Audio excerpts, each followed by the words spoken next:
Two groups of members present. I declare the motion passed. 無立法 Motion with no legislative effect. The Hon Stanley LI will move a motion on implementing carer-centric policy. The Hon LAM So-wai will move an amendment to the motion. This council will proceed to a joint debate on the motion and the amendment. Later, I'll first call upon the Hon Stanley LI to speak and move the motion. Then we'll call upon the Hon LAM So-wai to speak, but she may not move the amendment at this stage. The joint debate now begins. Members who wish to speak, please press the request to speak button. I now call upon the Hon Stanley LI to speak and move the motion. President, thank you. I move that the motion as printed on the agenda be passed. My motion is on implementing a carer-centric policy so that the unsung heroes in society can be given a full range of support and services. Supporting carers is not a novelty, although in the policy address it is mentioned that allowances for carers will be increased from 2,400 to 30,000, and the total number of places will be 10,000. However, this is still a drop in the ocean.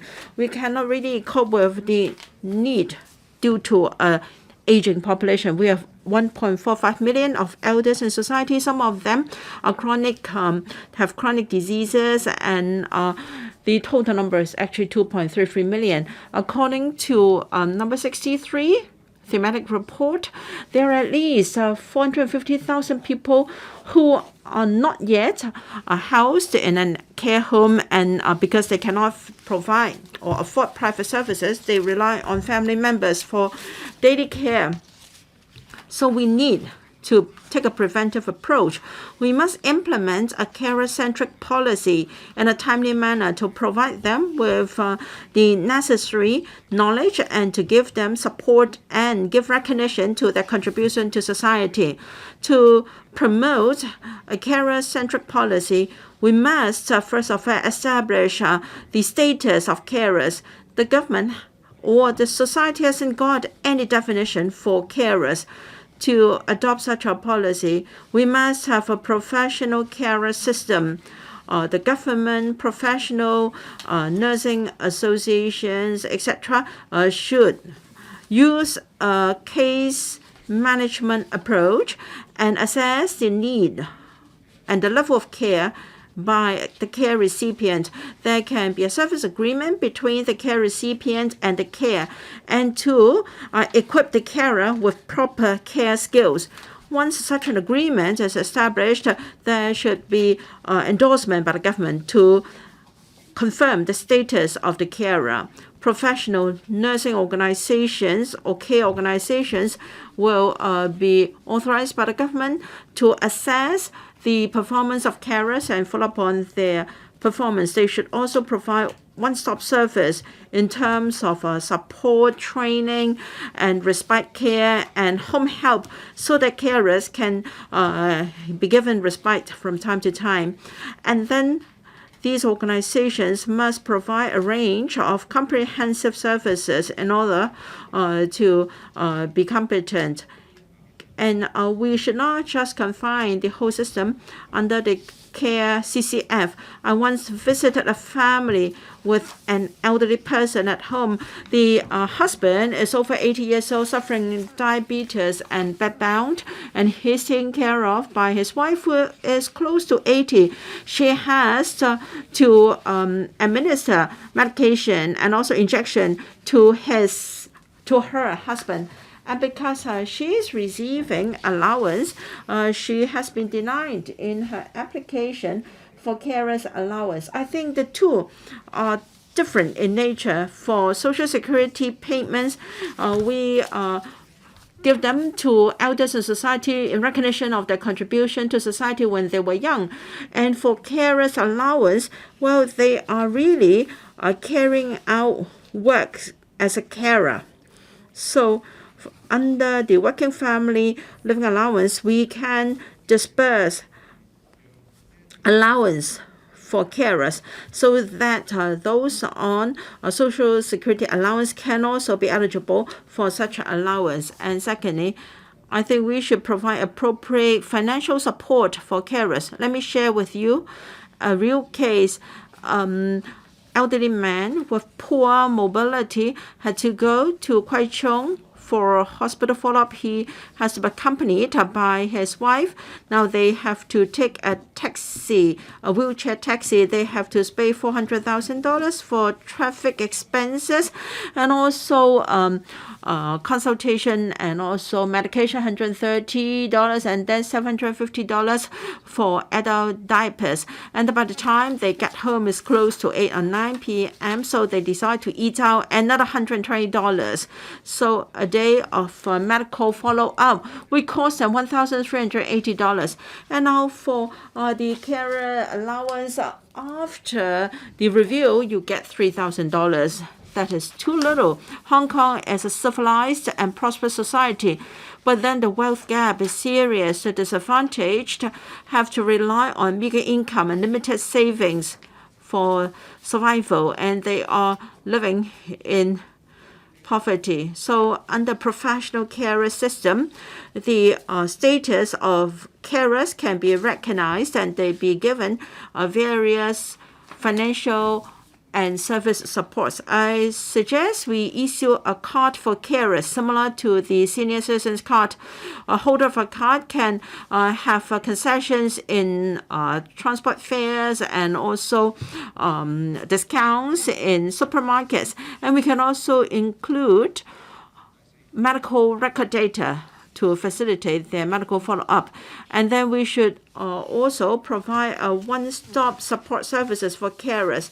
Now, while I'm studying this subject, I visited a few families with carers. I visited a support center in Chiang Kwan O for carers, offering a wide range of services, psychological, social, and daily support. And there was also interest groups and gymnasium classes, and etc. I was most impressed. There was a garden there in the center with various pot plants taken care of by the carers. To carers, this is a way to release their stress, and it's so good. We have about 450,000 carers in Hong Kong, but there is only one center, which I mentioned, to support carers. We have a policy of aging in place, and yet we don't really have the necessary supporting services. We must start planning for carer centers to be established in all 18 districts, providing respite care, support, psychological support, so that carers can enjoy me time. They can refresh their mind and body there. In a recent news report, there was a story about a group of carers. Some passionate musician and carers gave a concert in a cultural center. One of them was 66-year-old, and they said that joining the music group helped to release her pressure. It was like taking the school examination. It was both exciting and really livening. So carers is a potential for serving the community. I could not agree more. Carers are not a burden to society. They are not here to compete for social welfare resources. Rather, they are contributing to society. They help us to share the burden of an aging population. Well, so long as carers are determined and enthusiastic, we can equip them so that they can use their experience to inspire others, and they can all contribute to society. Carers are members of our society. They have contributed to the well-being of their family members. They are not just serving their families. They are important foundation of a harmonious society. So we should give them more recognition and support and recognition. Thank you.係 I now put the question to you. That is Mr. Stanley Li's motion be passed. Ms. Lam So-wai. Well, I thank Mr. Li for moving this motion. There are quite a number of carers in Hong Kong. There are about 450,000 people with chronic illnesses or disabilities. There are also about 100,000 people with a mental disability, and SEN students are a very large number, and frail elderly people. So there are about 950,000 people who require care. These carers spend their time to take care of the ones they love, and they have shared the burden of the public healthcare system. They themselves are subject to tremendous financial and mental pressure. The government may give them support, but these assistants are uncoordinated, fragmented, and cannot meet their needs. In 2022, the administration engaged a polytechnic university to conduct a study on the needs and support required of carers, and it is found that most of the target groups are elderly people and people with disabilities. There is some support service for carers, but for carers themselves, these services are fragmented and they cannot meet their needs. Community support for the elderly is short of quota. There is also a long waiting time. For daycare, people with disabilities, there are only 240 quotas. For integrated home care service and another service, there are 335,000 places. However, for respite residential care, there is less than 1,000. So compared to hundreds of thousands of people who need people to care for them, that is simply not enough. In terms of parent and family resource center, that simply is insufficient. There is a lack of publicity. There is lack of resources. Carers cannot find the service they need. A survey found that over 90% of SEN parents have never used the resource center service. Half of them don't even know about these centers. In terms of financial support, the two programs providing a subsidy for carers have a very high threshold. Only 9,000 people have succeeded in securing this subsidy. In terms of other applications, the procedure itself is complicated. So the government has to take a review of current services and quota. They need to put in place comprehensive program to give suitable assistance to carers. And in terms of policy formulation, they need to find a definition of carers and treat them as one single group. They need to use different tools to put them into different categories, separating them from general carers and carers of high risk. There needs to be timely policy put in place for them. In terms of community support, financial support, and service integration, more should be done. First, there should be a regular carer subsidy. There should not be any means test or any other requirements. Personalized octopus cards or transportation subsidy for carers should be put in place. They should also forge a positive culture to help carers, and they need to help carers so that they can continue to work and take care of their family members. In the entire territory, there should be dedicated one-stop service centers. A data bank should be set up as well. One-stop service should be provided. There should be case managers taking into account the needs of carers and those who need care to make plans for them. President, the selfless contribution made by carers have made a difference. I hope the administration should implement carer-centric policy to provide targeted assistance to them. I support Mr. Lee's original motion. I also ask members to support my amendment. I so submit. 及福利局 Secretary for Labour and Welfare. Mr. President, I'm grateful to Mr. Stanley Lee for sponsoring this debate.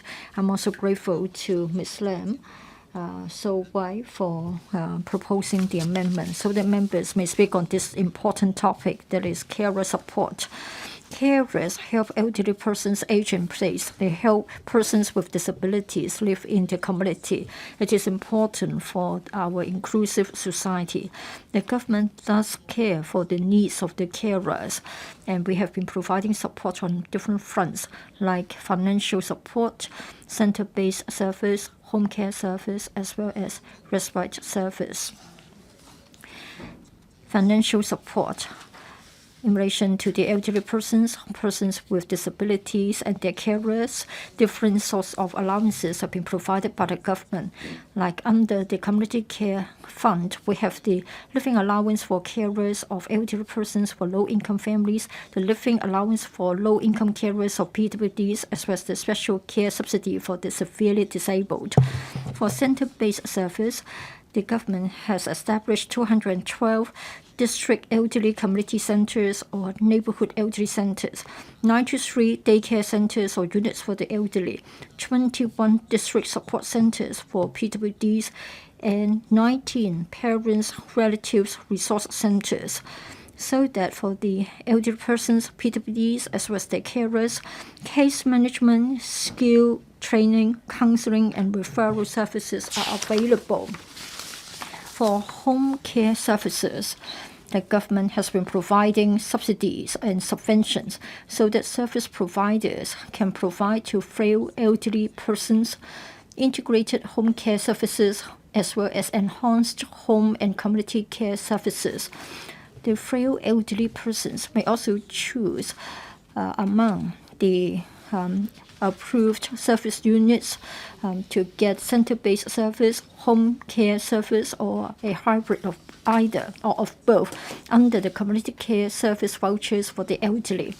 For the PWDs, the government has provided the home care services for PWDs as well as the integrated support service for persons with severe physical disabilities. Housekeeping, personal care, and rehabilitation exercises are available in the home setting.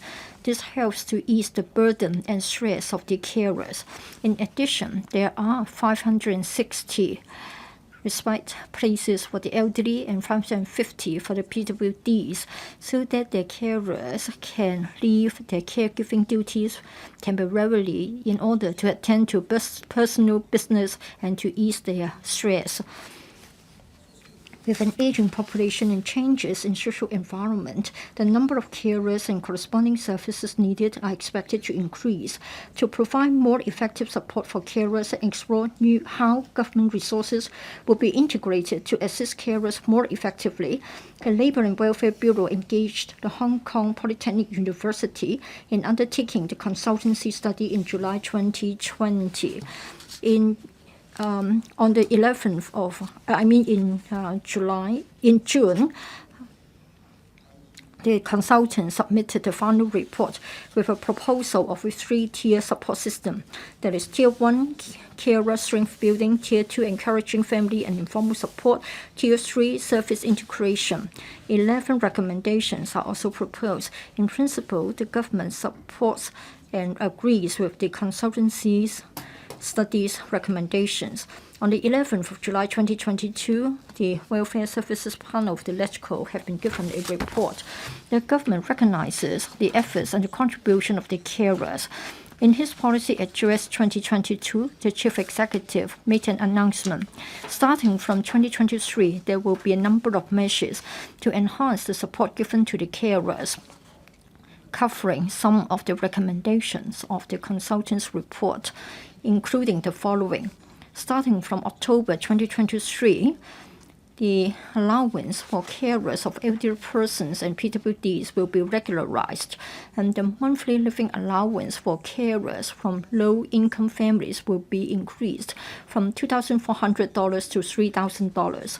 There will be a one-stop information gateway for the carers so that they can easily get the information about services available. There will be a designated hotline for carers so that they can get emergency support and outreaching service. There will be more respite places, and the service inquiry system will be enhanced, and then we can ease the burden as well as the stress on the carers of elderly persons and PWDs. There will also be a community-wide publicity and education campaign so that the society understands better the needs of the carers. There will be a community-based peer support campaign for carers as well. Today's motion is mainly about support measures that would be carer-centric, but I understand that Mr. Lee is also concerned about the shortages of places in residential homes.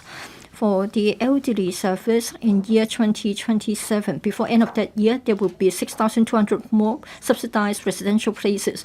2,600 of them will be available next year. For rehab services in the year 2023-2024, there will be 1,300 more residential places for PWDs. I'll listen carefully to members' views, and I will come back with a reply at the end. Thank you. Mr. Lo-Wai Kwok. President, first of all, I'd like to thank Mr. Lee for moving the original motion and Ms. Lam for the amendment. Well, there is a long-term manpower shortage for carers. That is a fact. Since the outbreak of the epidemic, a lot of community care service has been suspended. A lot of family members in grassroots families will have to stay home to take care of their family members who need care. They can't work, which put the family finance into dire straits. They are also under emotional stress. There is insufficient support for carers. They are waiting eagerly for more help. This motion is to ask for a carer-centric policy and to ask for more targeted assistance given to carers. I myself and BPA support this motion. Via different channels, we have been making suggestions to the government to take care of low-income families and individuals with patients at home. Subsidies should be provided to them. On the other hand, when planning for new development areas, facilities for elderly care should be put in place so that elderly people will get the service they need. The administration should also work with cities in the Greater Bay Area. A dedicated fund should be set up to lease the land to provide elderly service. Hong Kong hospitals and NGOs can be arranged to provide service there. There are always more ways to solve the problem. There is also a large number of children with special educational needs. They need extra care, not only from schools, but from the general public and from society as well. In order to provide better assistance to them, we need to take a multi-pronged approach. Apart from the hardware I have just mentioned, in terms of software, the needs of carers should be taken into account. Let me give you some information. In this month, I have attended an event at the Cultural Center. It is an orchestra organizing the event for carers. I play pipa. There is the CIIF Community Inclusion Fund under the Labor and Welfare Bureau. It is a scheme providing music therapy and musical instrument training to help those in need. Some people joined this scheme They learn to play Chinese musical instrument to relieve a stress. The orchestra was, it's been 2 years since the orchestra has set up. A lot of the members think that they have gotten the relief they need from this event. I hope that similar activities can be organized for the general public. I support the original motion and the amendment. Reverend Kun. First of all, I'd like to take this opportunity to thank all carers. Hats off to them. I see a number of tragic incidents involving carers. It shows the tremendous mental pressure they are under. This is a serious problem. Hong Kong has an aging population. I believe that there will be more old people in our demography. With the advancement of technology, people live longer. In Hong Kong, the life expectancy is one of the highest in the world. There are about 400,000 elderly people in Hong Kong. Services, subsidies available from the government is insufficient, but we always find a way to overcome these difficulties. What I care most about is the mental pressure faced by carers, whether they are from rich families or poor families. Before my father died, he suffered from dementia. At first, I didn't think that it would be difficult to take care of them. My father lived on the mainland, but I found that he had lots of stories to tell me. In the morning, he would tell me one story. In the afternoon, he told me that he did not pay for his lunch. And I asked the helper at home. And the helper said, actually, we ate at home. And then a moment later, my father thought that he was going to marry someone else. My phone rang constantly. I thank the Lord because I did not have to suffer the difficult times for long. But for other carers, they might have to take care of elderly people with dementia for a very long time. We fear for their mental health. Sometimes money can solve the problem, but not always. There are things that the LWB can do. The waiting time for psychological assistance is very long. If you want to seek help from the private sector, you'll have to pay through your nose. So I hope that the government can take care of carers' mental health when they formulate policies. A lot of these carers simply cannot cope. As a result, they plan to take their family members with them when they end their lives. I think that the problem will continue to aggravate. A church member came to me for assistance. He's been taking care of his father for a very long time. The father is in his 90s and the church member is in his 70s already. Well, the church member is 78. He himself is an elderly person. You can imagine the difficulties they encounter every single day. Well, in order to help carers from suffering mental breakdown, we need more from the government because you can't use money to solve everything. There should be counseling and assistance so that carers can get the help they need. I so submit. For you. Mr. Chan Kim-po.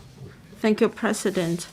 Recently, from time to time, we've seen cases of domestic strategy, usually among the disadvantaged, and we are so sad to hear this. In fact, many people in Hong Kong work as carers, taking care of the elderly persons or disabled or chronically ill at home. Sometimes the carer is also an elderly person, and you can imagine the financial burden on the whole family.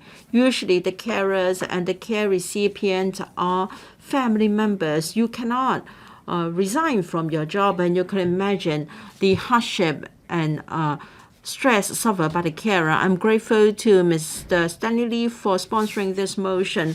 Well, to be fair, the government has introduced a number of measures, such as various services, and also a consultancy study by the University of Hong Kong of Polytechnic. The report has got 11 recommendations for the government to consider. Yes, we must enhance support for carers to relieve them of their burden, and we can then implement aging at place to cope with the aging population. Now we are getting old. In the coming 30 years, the number of those over 65 will double. 1 out of every 3 persons in Hong Kong will be an elder. So we are building subsidized homes for the elderly, but then this is not able to cope with this challenge associated with aging. I support the government's policy of encouraging aging in place. Now, it's quite costly to build subsidized care homes. Each bed can cost $12,000 to $15,000, not to mention the land costs and construction costs. And then our care homes are also short of manpower. We have to import labor. And with more elders in the present, even if we have land resources to double the amount of care homes, we'll still not be able to suit the demand. I believe care homes should be left for those who have long-term care needs. And then the money for building care homes can be used for promoting aging in place, including community care services, home care services, and cash subsidy, and even for funding foreign domestic helpers. Aging in place is much more affordable than providing subsidized care homes. Besides, the quality of care homes differ from one to another, and then elders also like to stay with their families. So if there are carers willing to look after the aged, I believe aging in place is the best solution. We should all take care of this matter, because sooner or later we're going to grow old. We may be a carer today. We will need help in the future. Aging in place is much better than aging in an institution, so that our elderly persons can enjoy a quality life. And it's also a way to cope with the challenges brought about by an aging population. Thank you. Mr. Edward Leung, thank you.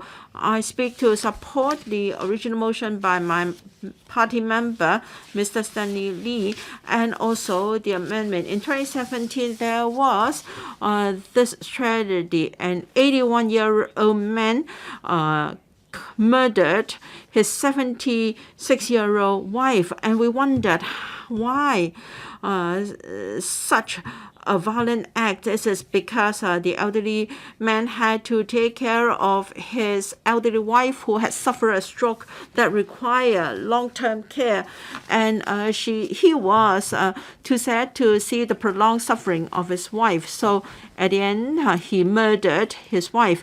And then there was a case in Yutong Estate. In his judgment, the judge said that to require an elder to take care of another elder is unimaginable. The hardship and the difficulties cannot be imagined, and that the case was a tragedy. 5 years have elapsed, and today we have a motion on promoting a carer-centric policy. This goes to show that we have not learned a lesson from that tragedy. We still do not have enough support for carers. So the murder of Yudong Estate is not an isolated incident. Well, last year in North Point, there was a similar tragedy. An 85-year-old woman got Parkinson's disease 10 years ago, and she had been taken care of by an 83-year-old husband. And then the husband also become immobile. He was worried that he could not take care of his wife, so he chose to murder his wife and then took his own life. And 1 year back in 2020 in Chang Han O, there was the case of a mother and daughter jumping from height, and also in Taiwan, how again involving two elderly persons. So we never imagined that we have this sad side of society. Of course, our support for the elderly and carers are not sufficient. We all agree that we lack the following: lack money, manpower, supporting measures, and also a proper system. Due to time constraints, I may not be able to go into details of these four shortages. I'm sure the government knows very well. I'm sure we all agree with Mr. Stanley LI that we should have a carer-centric policy.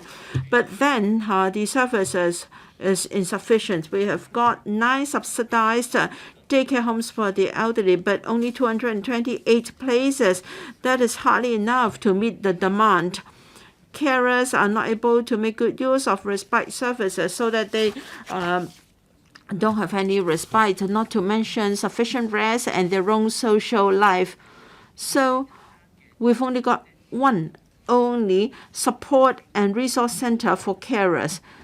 I think we should have one in each of our 18 districts. They should provide respite services so that the carers can meet their friends and then find some relief before they are refreshed and go back to their duties. So we should give them care so that they can feel the support and care of the community. We understand that we want them to feel that we are helping them and they are not on their own. The tragedy that took place 5 years ago, well, we don't want it to repeat. And how many precious lives do we still have to lose before we can come up with a way? I hope we can give consideration to the motion so that we can do justice to our carers and give them dignity and respect. Thank you. Dr. Dick Ji-yun. Mr. Deputy, we all have respectable carers around us. When we were born, our parents took good care of us, educated us, and accompanied us in our development. They had sweated and toiled. So every year we have Father's Day, Mother's Day to give recognition to contribution by our parents. However, there are still many carers who are unsung heroes, and their contribution hasn't been recognized. In September 2020, there was this report: a 50-year-old electrician could not bear to see how his wife suffered. So with the consent of his wife, he burned charcoal playing a Buddha's hymns so that his wife could go in peace. And then he surrendered himself to the police under caution. He said that he burned charcoal in order to relieve his wife of his suffering. He admitted to murder, and then he was awarded suspended sentence later. According to in mitigation, it was known that the two had harmonious relationship. When his wife got ill, he resigned from work to take care of her. Unfortunately, she continued to deteriorate, and his mental stage was not so good. And then he regretted he could not find out that his wife was sick earlier. So he spent 1 year trying to help his wife, and then it was really a tragedy. The Hong Kong Christian Family Service had this case.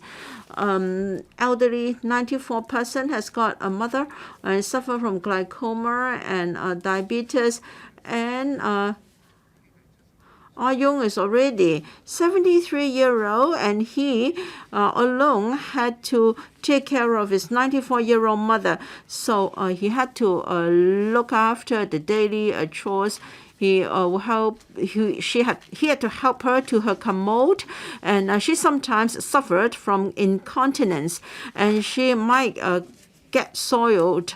And Yung felt depressed. He wanted to leave this world together with his mother. So he suffered physically and mentally. And I think this is a representation of what's happening when an elder has to look after another elder. And then another elderly person had to look after his 90-year-old wife who's sick, and Mrs. Leung has got breast cancer once, and her physical condition is rather bad. Mr. Leung has to attend to household chores, cooking, shopping, and look after his wife, and he could only have a few hours sleep, and then he had to get up a few times at night. So he had to take his wife to medical consultations, go shopping, etc. And then because of the pandemic, they were mainly stuck at home. And every time Mr. Leung accompanied his wife to A&E department, they had to spend a whole day. And they felt so helpless, stuck at the A&E department, while they had support from welfare institutions. Services are limited, and there was no urgent A&E services. While the doctor diagnosed Mr. Leung of cancer, he was worried because there was no one to look after his wife. Although the policy address has got a number of measures to support carers, which we welcome, but there is still a lot of room for improvement. First, carers, we need a definition for carers. The government has announced has published a consultancy report. Well, there was no definition for carers and care recipient, and then parents were also included. I hope there can be a clear definition for carers. And secondly, we should have a service center for carers using a case management approach to help our carers. Thirdly, we must use an assessment of carers. We should not base on the needs of the care recipient in this assessment. We should also have carer-friendly social facilities. Thank you. Mr. Chow Siu Chung, Mr. Deputy, I support Mr. Stanley Li's original motion as well as Ms. Lam So-wai's amendment. Well, tragedies involving carers happen all the time. A year ago, there was an 80-year-old man in North Point killed his wife because he was worried that his wife had no one to take care of, and then he killed himself, hanged himself. It is heartbreaking. Tragedies exposed the seriousness of problems of elderly people taking care of elderly care recipients, their stress and their difficulties. Carers worry about their physical health. They are also worried that if they pass away, then no one would be taking care of their relatives, their family members. As a result, the carers are very pessimistic. They see no future at all. With the aging of our population and with the government's promotion of the home care service, it means that carer will be playing a greater and greater role, and there will be a larger number of carers. There will be hundreds of thousands of them. The government should learn from other advanced economies. We must have a clear definition of carers, their caregiving duties, their rights, their obligations, etc., so that we have a comprehensive policy to support the carers. Mr. Deputy, we care for the carers because the carers, as well as the care recipients, can lead a normal life and they should be given proper care. Therefore, for carers, we need to provide support to them. It is important. On a few fronts, we can spot room for improvement. First of all, lack of information. Many carer support information platforms are online. For elderly carers who take care of elderly spouses, etc., they may not know how to navigate the online platforms. The housing department is in possession of the data of the elderly tenants. The housing department should work together with SWD and NGOs so as to identify the needy carers so as to provide comprehensive information to them. Second, for respite service, it is inadequate and it is too cumbersome in terms of the application procedures.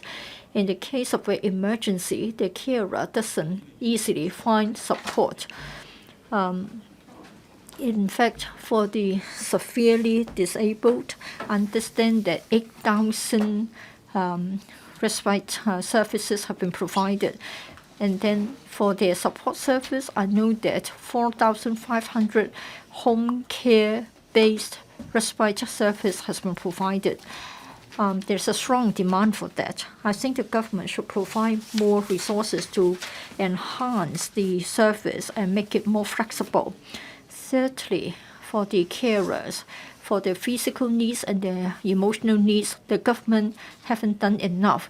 For those between 35 and 54 and not in paid employment, for such carers, they are taking up 96 hours of caregiving duties per week, doubling the working hours of the working population.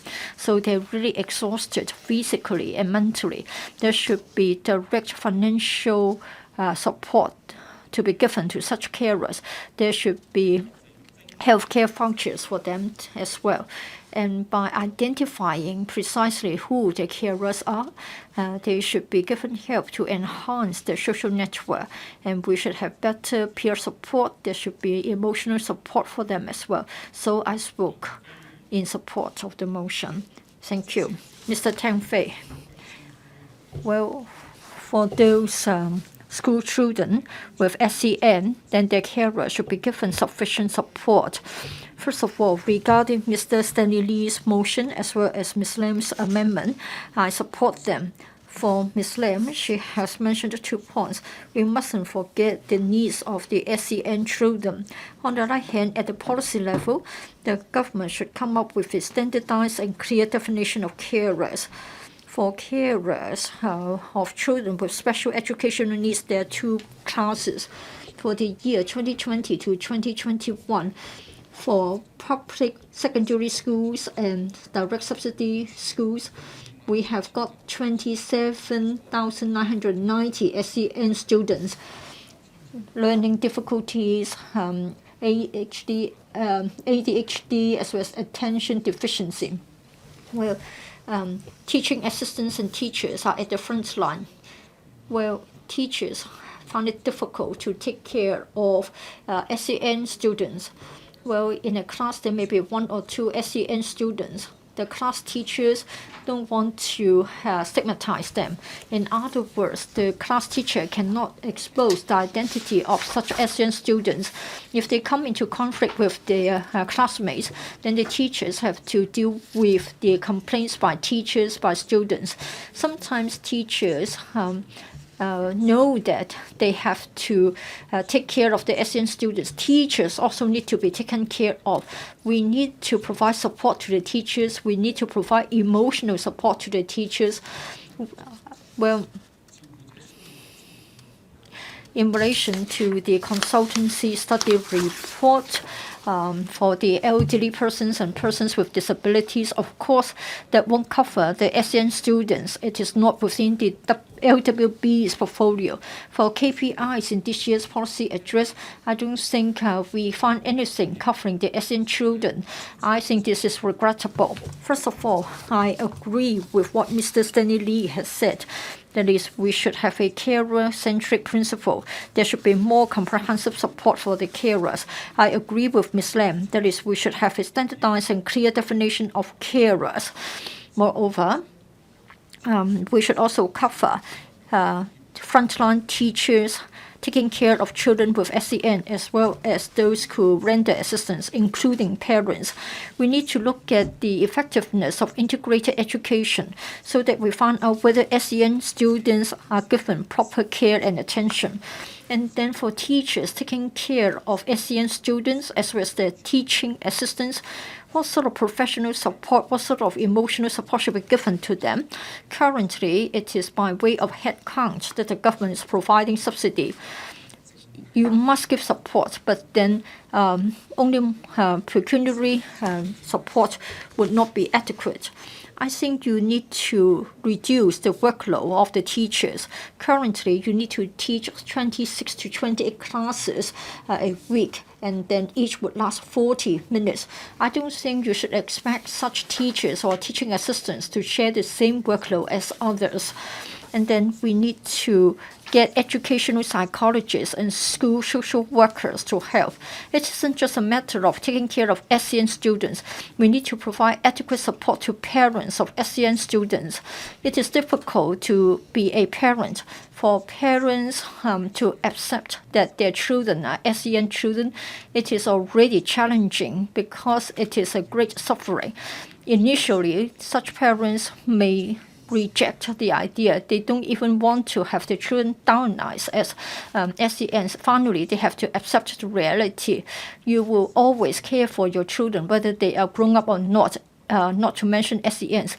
You suffer a lot of psychological and physical pressure. So I take this opportunity to urge the government to take care of the needs of parents, teachers, and teaching assistants of SEN students. So I spoke.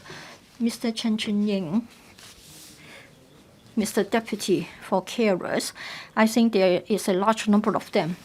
In the year 2021, according to Hong Kong CSS survey, we have got 860,000 elderly people living together with their family members, 120,000 chronically ill patients, and 140,000 PWDs.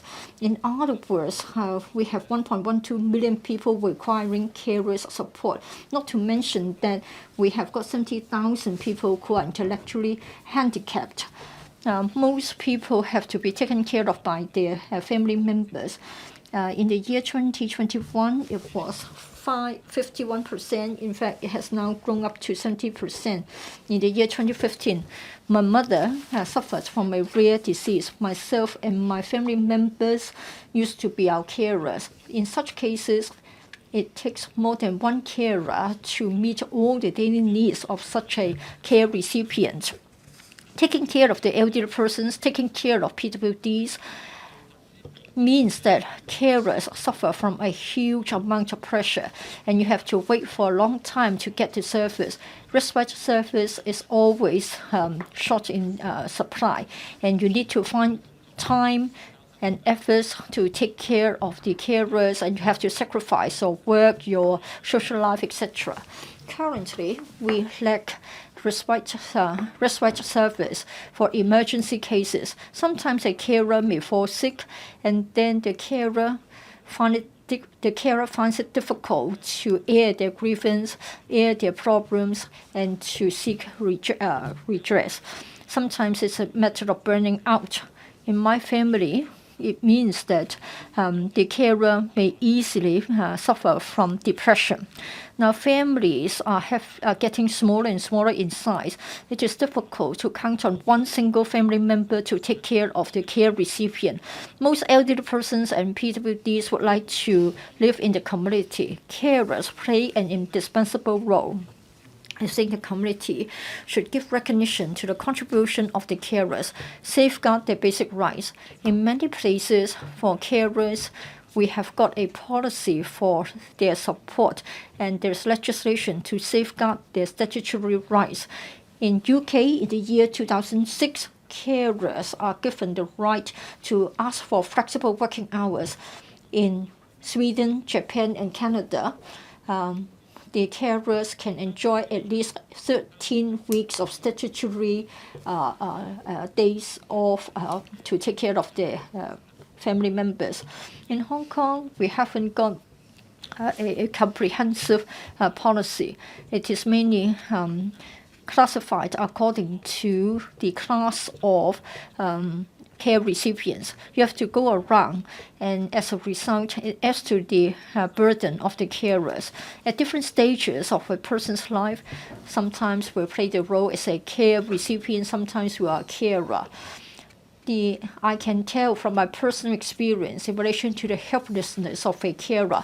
I'm thankful to Mr. Stanley LI for sponsoring this motion debate so that we take care of the needs of the carer, so that the government will come up with the support and the services. We should come up with a policy as early as possible. You should think in terms of the needs of the carers. Please consider the difficulties that they face. I think we need to regularize the living allowance for carers. There should be flexible working hours for carers. There should be a good information gateway for the carers. Last year, I also sponsored a motion debate. We should have more places to train up foreign domestic helpers to take care of the elderly and the PWDs. We should also rationalize our service so that there will be a one-stop platform, and then the information can be disseminated in a one-stop service. We can reduce the duplication in the services, and we can provide the appropriate level of support. I support the original motion as well as the amendment. Thank you. So I spoke. Yeah. Mr. Lan Chun Sing. Thank you, President. First of all, I'd like to thank Mr. Stanley LI for moving the motion. I've read some press reports saying that in the past decade there has been at least 8 tragedies involving carers killing the care recipients. In some of the cases, the carers themselves committed suicide. Every tragedy shows that there is a lack of assistance given to carers. Carers themselves face tremendous pressure. The government has been advocating aging at home policy. I hope that is not a measure to reduce spending on resources. Aging at home hinges on assistance provided to carer. I think that a carer-centric policy is to let carers know that they're not fighting the battle alone.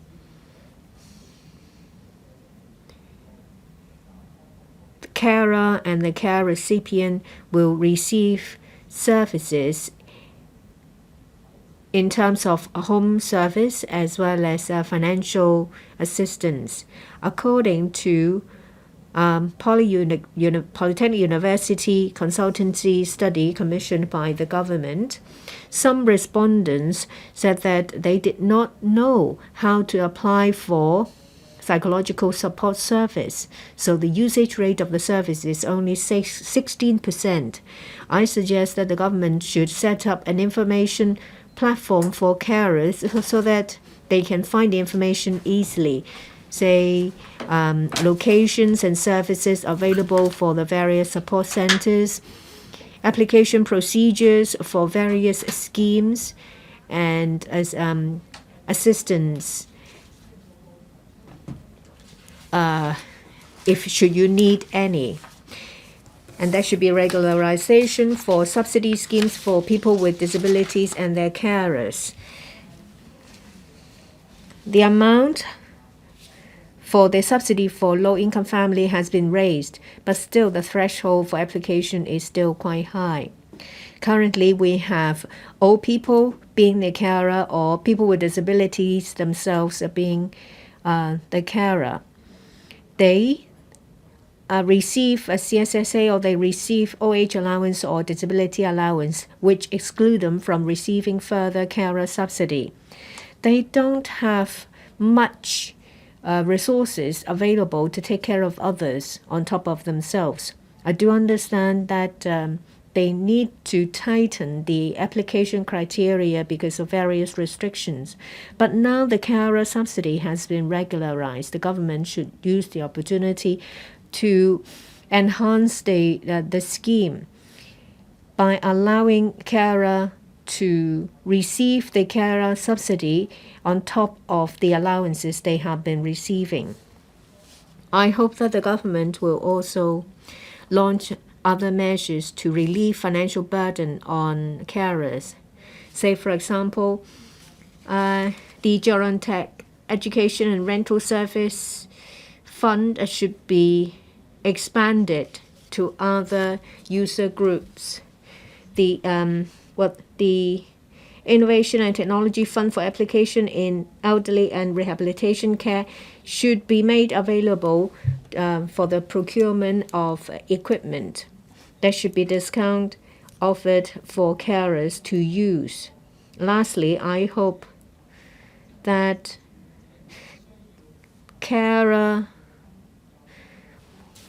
upon the promulgation of the consultancy study on needs and support required for carers, there will be concrete measures to give them the support they need. Ms. Carmen Ken. Thank you. I speak in support of Mr. Stanley Li's original motion and Ms. Lam's amendment. We have an aging population according to census in 2021 for those above the age of 65. In 2021, the number stands at 20%. Last year, there was a survey conducted on PWDs. It shows that in 2020, there are about 534,000 people with disabilities, which is about 7.1% of our population. There is an increasing demand for long-term care, and we rely on family members and friends to act as carers. That means that the demand from this group is increasing as well. This group of people have to take care of themselves and to take care of family members and friends. Very often, carers themselves suffer emotional problems. They do need our help. Our current policies centered on respite service, community service, financial subsidy, they are on a project basis. Through elderly people and people with disabilities, these assistance and subsidy are dispensed. A policy address this year said that carer is an important part of our society. More help should be given to them.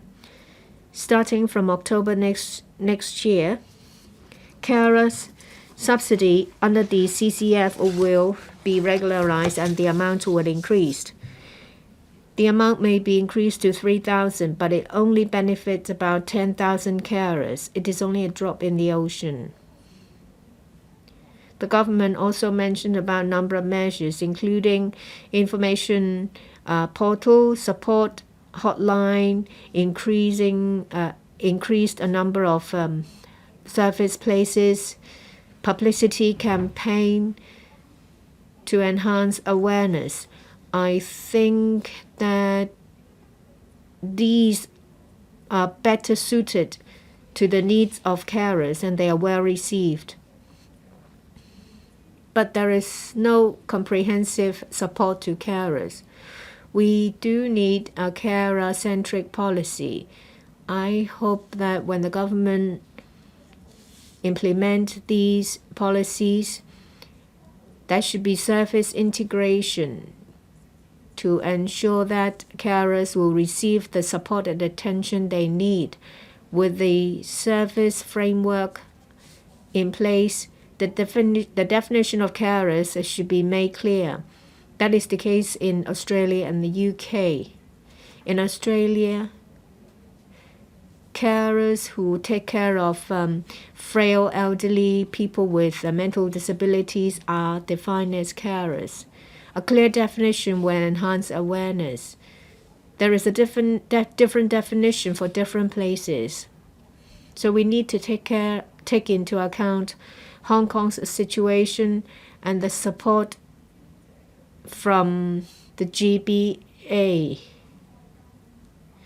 I hope that the definition can be as wide as possible. The government should also collect data and analyze the data. There is no official statistics done. People only talk about number of PWDs, number of elderly people to gauge number of carers. I hope that there will be a clear definition of carers and there should be proper collection of data to find out the needs of carers. Everyone in any stage of their lives may become a carer. Carer-centric policy is related to everyone. Carers make great contributions. That is indisputable, especially carers who give up their job. They should be recognized. I hope the government will respond to this motion. I support the original motion and the amendment. Mr. Perry Yield. I speak to support Mr. Lee's original motion and Ms. Lam's amendment. Support to carer is a very important topic. A carer is a selfless task. Is a selfless person. Is unrewarding. A lot of carers carry out their duties out of love. They quit their job, they stay at home to take care of their parents or their children. They devote their time on caring for their family. As a result, they feel exhausted and under pressure. It's always on the brink of a mental breakdown. More resources should be allocated to provide comprehensive support to carers. In this council, we have had a number of discussions about carers, and in 2021 June, there was a motion moved. The Secretary, Mr. Soon, in his first attendance at the Welfare Services panel, talked about a Polytechnic University consultancy study.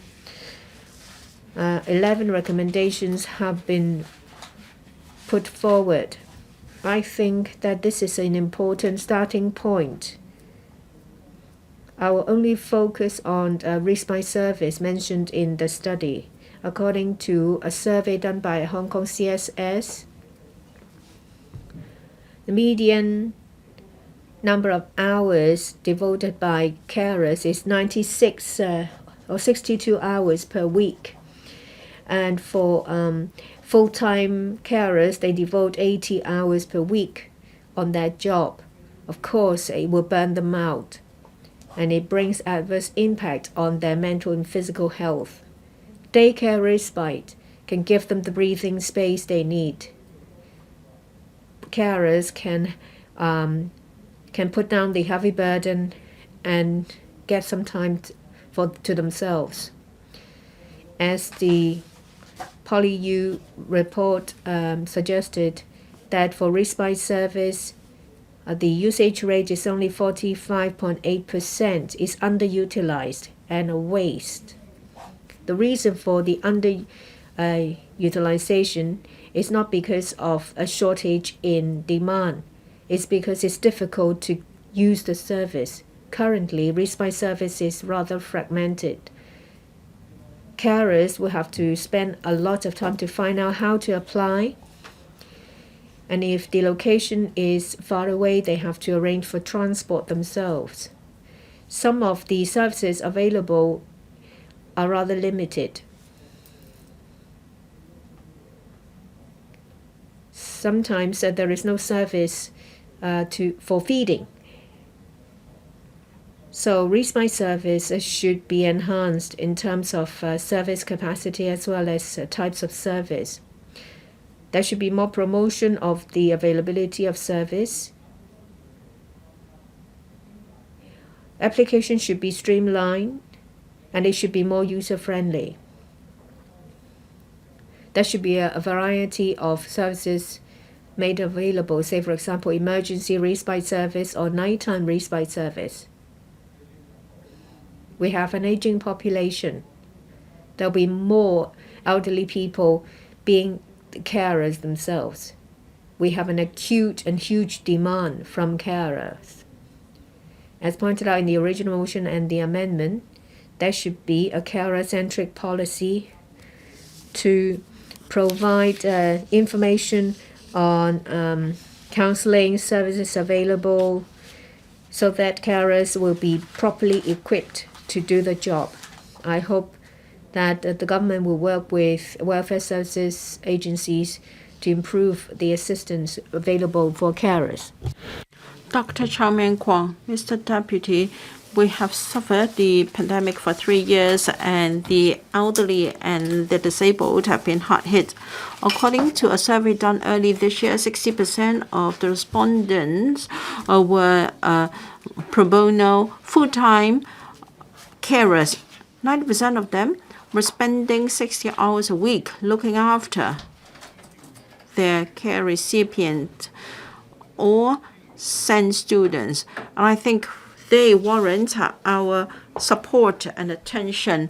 Now we have a low birth rate and there is also brain drain. The aging population will have an impact on manpower supply and also allocation of social resources. For those who are over 65 years old, they accounted for 13% in 2011. Now it has grown to 1/5 of our population. By 2031, they will account for 1/3 of the total population, and the trend would only worsen. And therefore, the government must take a preemptive approach and give priority to supporting carers of the elderly, SEND children, and also the disabled. Therefore, I support Mr. Stanley's original motion. Most elders do not like to go to a care home. They rather stay home and age in place, thinking that they can be given better care by family members and they can have a sense of gain. There are lots of reports, including myself. I have to look after my old and frail father. I sometimes feel exhausted looking after my elderly father, but then because of filial piety, I will persevere. But then we must have long-term planning for community services so that we can really implement the policy of aging in place. According to the policy address, about 5% of the total GFA or public housing estates can be used for elderly services. However, that is just a drop in the ocean compared to the huge need brought about by an aging population. To greatly increase the supply of elderly care services, we must enhance that percentage to 10, so that for all newly constructed PRH development, the first 3 stories must be used for either a care home or a daycare elderly center, so that elderly persons can be taken care of in the same residential block as their family members. And that can save traveling time in visiting the elderly, and we can encourage aging in place and alleviate the burden on social welfare. And the government should on a regular basis provide cash allowance to carers. The allowance should not be time limited, because we have social welfare spending anyway. Why don't we spend money on carers who are so devoted to their elderly parents and family members? So I'm pleased to see that the government is going to regularize the pilot scheme on living allowance for care of elderly persons for low-income families, as well as the scheme for carers of PWDs, and the allowance will be increased from 2,400 to 3,000. And we should also have regard to the actual circumstances in Hong Kong, fine-tune the criteria based on the financial situation of the family and also the amount of time spent on carers, there should be a scale of allowance instead of a flat rate. Under the current arrangement, a carer must not be on Social Security payment in order to be eligible for allowance for carers. Now, we should also encourage carers to enroll in training courses in order to equip them with the necessary skills. This will better meet the needs of an aging population. I'd like to appeal to the government. There are many carers in Hong Kong, and there are many people who need that care of their carers. Thank you. Mr. Shu Ka-fai. Thank you, Mr. Deputy. The motion is helping carers, those who need care, people who cannot take care of themselves. Usually we talk about the elderly, PWD, the mentally handicapped, the chronically ill, etc. Among these groups of people, I believe elderly persons are the group that require greatest attention because, as mentioned by members, our population is indeed aging. In the fifth wave of the pandemic, a family told me that in a family with 3 siblings and an elderly mother over 90 years old, there was also a foreign domestic helper to look after them. But then because they could not have the helper because of the pandemic, the 3 sisters, all over 70, took turns to look after the mother, to help her to the washroom, to bath her, to feed her. From what I heard, eventually all 3 sisters fell sick. Now, people used to have larger families, so they're lucky they have more adult children to look after the parents. But for this generation, many of us have only got a couple of kids, and by the time we grow old, how can our children take care of their elderly parents? So this is really a pressing issue. I have said this to you a number of times, Secretary. GBA has a good environment. The air quality is good. We can arrange for some of our elderly persons to live in mainland cities of the GBA to lessen our burden. And this will also address the need for more space for care homes. Of course, it would be better if we have more spacious care homes, but then land costs will also increase. Now, under this 1 hour living circle, why don't we let our elderly persons live in Shenzhen? In fact, it may take an hour for you to travel to Tuen Mun. I heard that some of the care homes in Shenzhen were not full. Perhaps you should go and find out what has happened. We can also go on a visit for you, and then we can advise you on how to motivate more people, more elderly persons to move into those homes. I'd like to turn to young kids. Usually, mothers, single mothers, even a homemaker, looking after young kids is not easy. We should strengthen childcare services. I heard from the Secretary that they are thinking of lengthening the after-school care hours.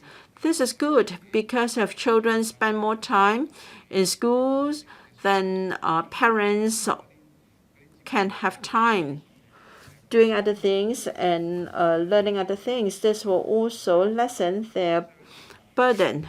And for those who are seriously ill and chronically ill and mentally handicapped, carers have a challenging task as well. We should equip them with basic care skills.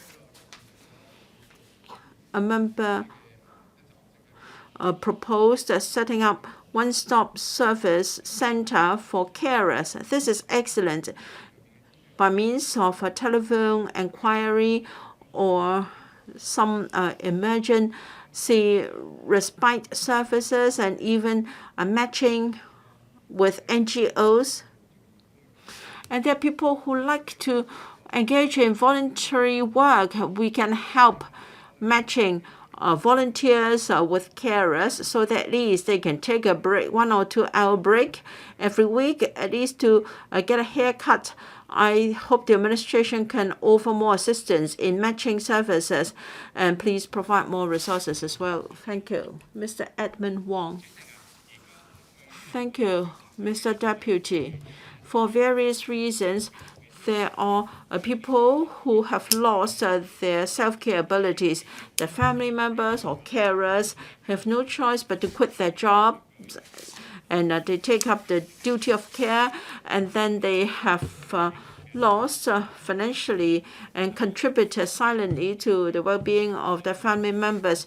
I'm grateful to Mr. Stanley LI for moving this motion so that we can tender our suggestions on how to help carers. Of course, if we can build more care homes so that those who need long-term care can be institutionalized and taken care of there, that's the best option. But then we are limited in terms of land resources and manpower. So no matter how hard the administration has tried, it hasn't achieved this objective. So we should strengthen self-care groups of patients so that this can be a way out. In January, we had a motion debate on a 10-year plan for primary health care. I talked about support for patient mutual help group. Now, trained patients can then provide basic knowledge and suggestion for their fellow carers and also patients. They can also provide basic information on care of certain diseases and also provide psychological support. Trained members of these patient self-help groups can be trained, and then they are more empathetic than healthcare personnel, and they can give more appropriate help and support to fellow patients or carers. This kind of peer support can allow carers to acquire knowledge on how to take care of the sick, and then there will also be a radiating effect.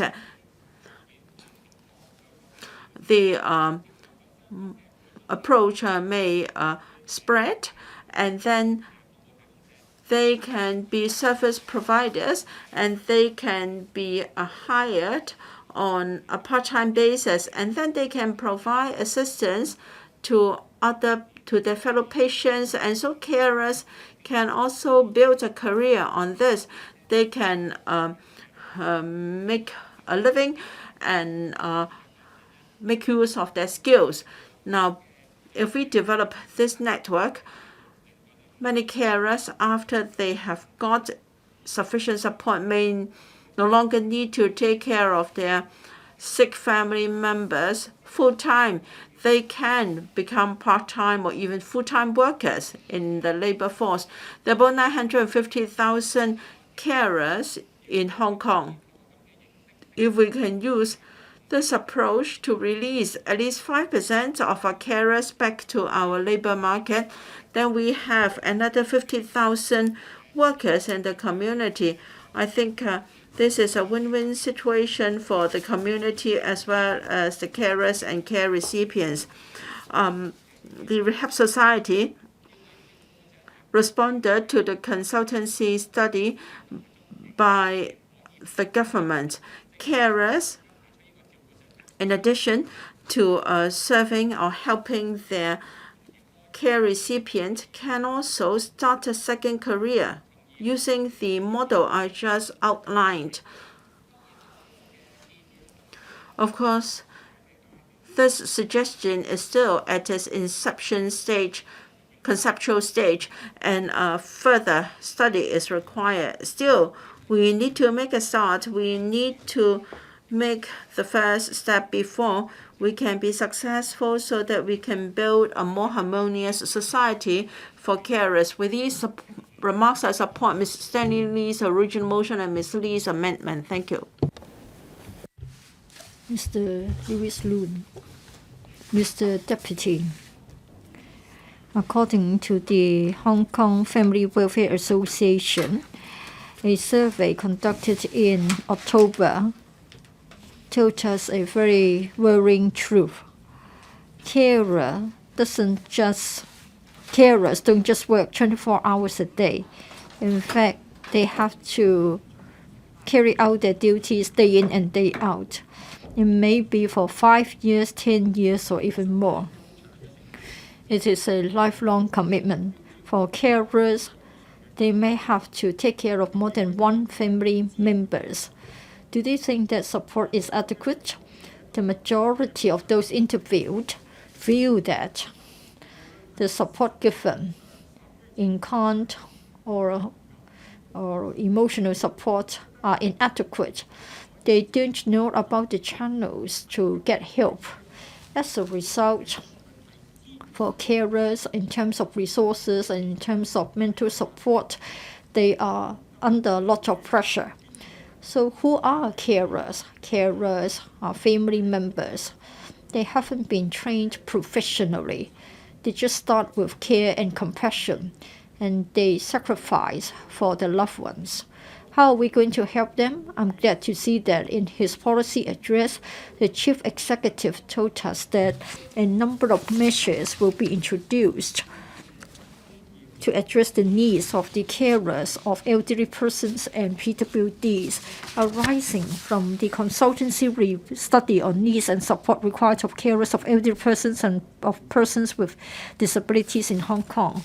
I think this should be extended to all sorts of carers. For the living allowance for carers, it should be regularized. The amount will be increased. This is a welcome move. I think you need to be more understanding in terms of the eligibility, time taken to apply for the subsidy, and flexibility for the use of the subsidy. We should be more relaxed so as to cater for the needs of the carers. The government talks about having a one-stop information gateway, and there will be a hotline to help the carers. It is a good move. But I think the government could have done more. The services should be more convenient. Different platforms should be linked together so that the service providers should be proactive and try to reach out to the carers. Carers may not know where to turn for help. We must make sure that there will be effective emotional support. Peers should befriend each other so that carers know that they are not alone.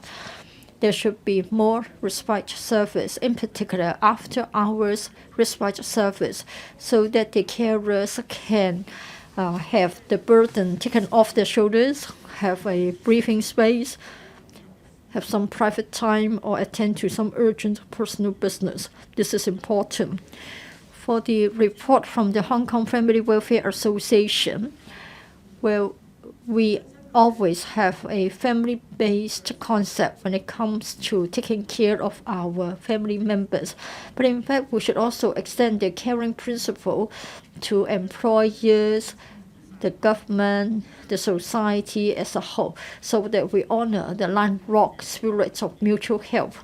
The care recipient may think that he or she is a burden to the carer. The carer may be exhausted. When both lose hope, then a tragedy is bound to happen. We must establish a caring society so that everybody knows where to turn for help.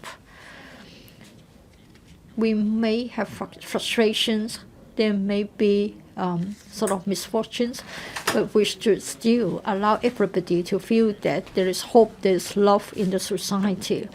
I would like to see an inclusive society being established in Hong Kong. That's my electoral platform. Let's join hands together so that we can identify the effective measures to make sure that our society will be ever more caring. So I spoke, Mr. Deputy, in support of the motion as well as the amendment proposed. Mr. Dominic Lee. In recent years, the pandemic, aging population, economic recession, etc., all have added to the pressure of the carers. But then what about our support for the carers? It is lacking. In April last year, there was the tragedy involving 2 elderly persons. There was a lot of discussion. A PWD taking care of an elderly person taking care of another elderly person. In the year 2020, there were at least 2 cases in which carers killed their family members and then committed suicide, or carers taking care of children or PWDs have to abandon their career. So I'm grateful to Mr. Stanley Lee for sponsoring this motion. We should have a carer-centric policy so that we have an in-depth study. And the People's Party support this motion. I don't think it is merely a matter of providing more resources. For the community care voucher, I don't think you can count on that to meet the expenditure. I think there should be a greater amount of subsidies. I don't think it should be on a reimbursable basis. Give them, say, for example, a transport subsidy. Well, I think it is a matter of giving recognition to the labor of the carer. The carer has given up their paid employment to take care of their loved ones.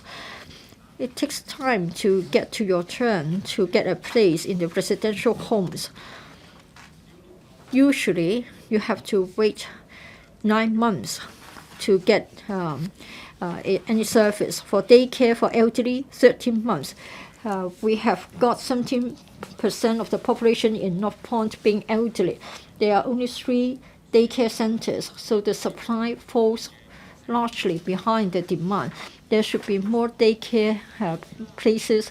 There should be more respite places so that carers can have some breathing space and attend to their personal business or have a relaxing time. The government should also provide a dedicated service center for the carers, set up a 24-hour hotline, provide a social worker system, and provide a peer support network so that the carers' needs can be taken care of, and then they know that there is a support for them. For the carer training, I think the government should enhance the training. Carers should learn more about assistive technologies so that they can make use of them. According to the Polytechnic University's consultancy study published in July this year, only 37% of those interviewed have the experience of using such assistive technology.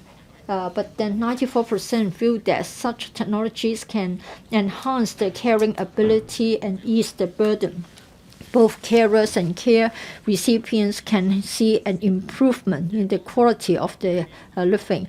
So there should be online and offline measures to help them, like providing more channels to allow for the devices to be hired. In this way, carers can make use of the new technologies to provide a better quality of life. Well, psychological help, physical help should also be provided. And the subsidy for carers should be enhanced. There should be more residential places, more day places, respite places for the elderly as well as the PWDs. They should be assisted in learning more about the assistive technologies. And then this is a carer-centric principle. So I spoke. Thank you. Mr. Leung Kwong. Thank you, Mr. Deputy. I'm grateful to Mr. Lee for sponsoring this motion debate so that we can have a discussion about the policy for carers. taking care of the PWDs, mentally handicapped, children with SEN, the elderly, etc., will exert a pressure on the carers. We have an aging population. The government would like to have aging in place and also institutional care as a backup being the backbone of our policy. According to the Hong Kong, according to SOCO's 2017 survey, usually the carers themselves also suffer from 2.5 types of diseases, and many of them may be depressed. I think carers themselves also suffer from weakening health conditions. We need to come up with a comprehensive policy and a network. According to Ms. Lam's amendment, it is said that the government has never provided appropriate support to the carers. Never. It seems that it is a very serious accusation. But then we have to look at the matter from the carer's perspective, whether it is appropriate. Well, survey has shown that the support is inappropriate. The LWD has asked the Hong Kong Polytechnic University to study the needs and support required of carers of elderly persons and persons with disabilities in Hong Kong. Well, elderly persons and PWDs are the targets of the service, but then those interviewed are of the view that the information is inadequate, and also there's a conflict in terms of the time available. So the service is fragmented and they find it difficult to benefit from the support service. So carers are of the view that the government's support currently provided may not be appropriate. You take care of PWDs, elderly persons, mentally handicapped, chronically ill, SEN children, will bring about a host of different problems. Yes, the government has provided support, but figures show that the service provided to the carers has not been fully utilized. Many carers are not aware of the availability of such service, or they don't know how to apply for it. So the usage rate is 10%. Carers have to provide round-the-clock support to their care recipients. They may not have time to apply for it. They don't know how to apply for it. So there are the barriers. Had you considered ways to help the carers, then it will be a different picture. So it means that we have got inappropriate support being provided by the government, as indicated in Ms. Lam's amendment. Now, to benefit the carers, I think the government should collate the resources, put together the resources, and provide tailor-made service for each and every carer, and then it is a better usage of our public money. The government should consider the following areas. First of all, the society should know more about the needs of the carers, enhance the status of the carers. Carers should be assisted in learning where to get help. There should be a one-stop service platform. We should be more effective in assessing the needs of the carers. We should match the needs of the carers with the service. Carers should be given help to make use of IT. We should have some online materials available so that carers don't have to be restricted by time or physical locations in taking part in the carer support activities. There should be some self-assessment tools so that carers can understand their physical conditions as well as their mental conditions, and then they can also get instant help online. Carers should also be taken care of. Many carers are subject to constant pressure. They worry about the physical health of their care recipients.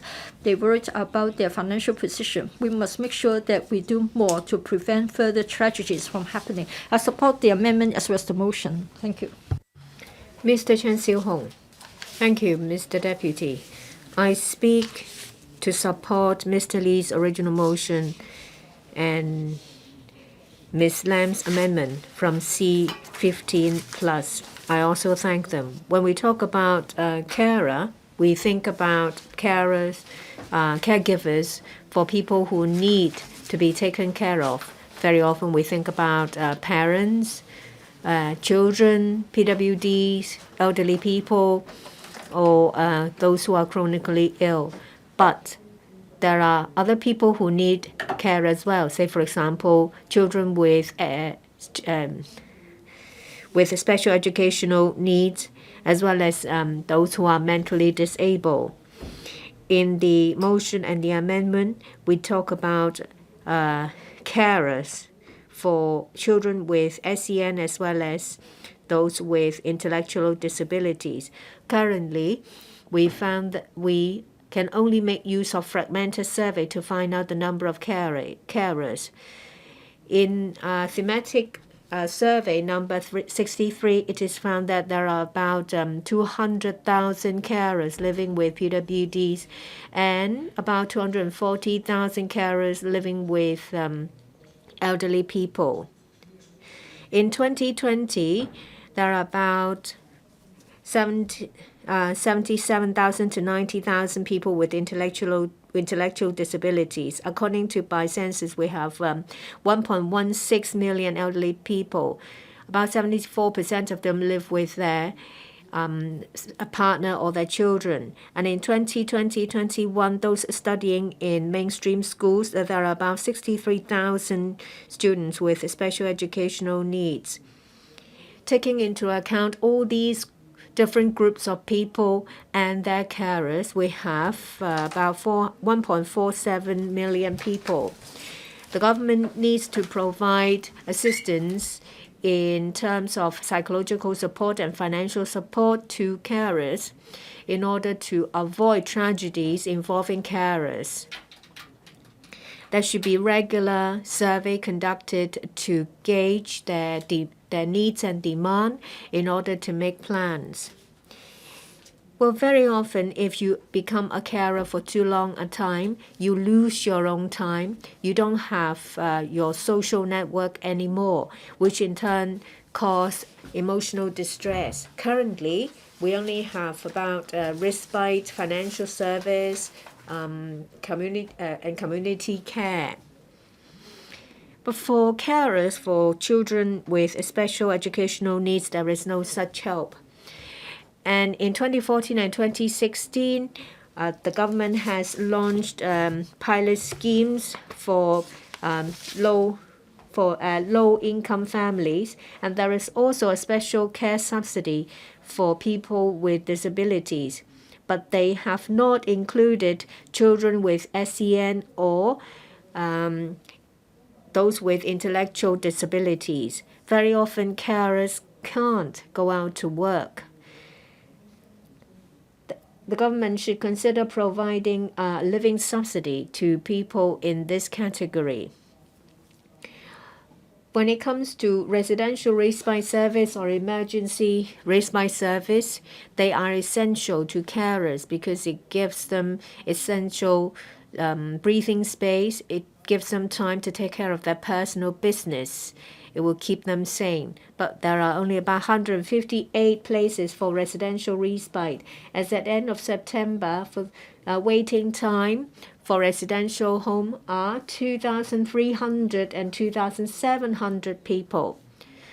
So PWDs with intellectual disabilities find it difficult to find the service they need. The service capacity should be increased. The policy address talks about community care teams in all 18 districts. I think that these teams can be utilized to find out more about carers who are not known to the system. Assistance should be provided to these carers in order to avoid tragedies. I speak to support the motion and the amendment. Ms. Eunice Young. Thank you. I support Mr. Lee's motion on implementing carer-centric policy. Apart from carers, we need to talk about carer-centric as well. I think this is an important topic. What is meant by carer-centric? We have to first identify who carers are. In a broad sense, carers are people who care for people who can't care for themselves. But we don't have relevant data. We can only get a glimpse of the number of carers in our community. In 2021, according to thematic report number 63, there are at least 242,000 PWDs living with their carers, as well as 248,000 elderly people living with their carers. But are these the only types of carers? What about carers for children?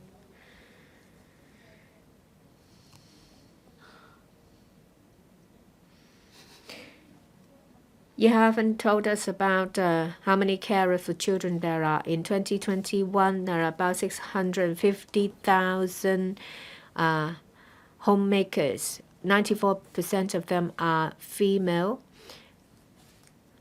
And carers living with chronically ill and PWDs stand at over 1 million. It's a huge number. Most of them are women. How do we take care of them? How do we understand the problems they face? We do need detailed analysis. There are suggestions asking the government to put in place carer-centric welfare policies and to set up a data bank for carers to better gauge their needs. There should be dedicated centers for carers or outreach social worker team for carers. If we have the data bank for carers, then the government will know what the carers need. In June this year, on the 9th, there was the consultancy study on needs and support required for carers of elderly persons and persons with disability. There are 11 recommendations. I agree with most of them. But if there is a self-assessment tools for carers to tell you what they need, it's actually difficult.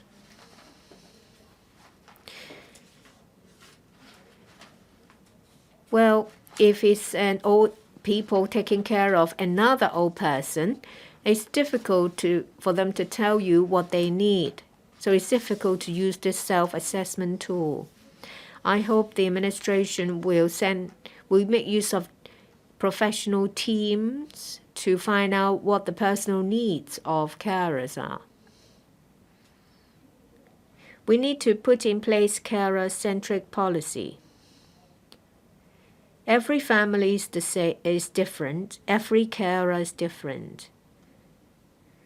Some carers care for patients with chronic illnesses. Some care for children. Some for people with disabilities.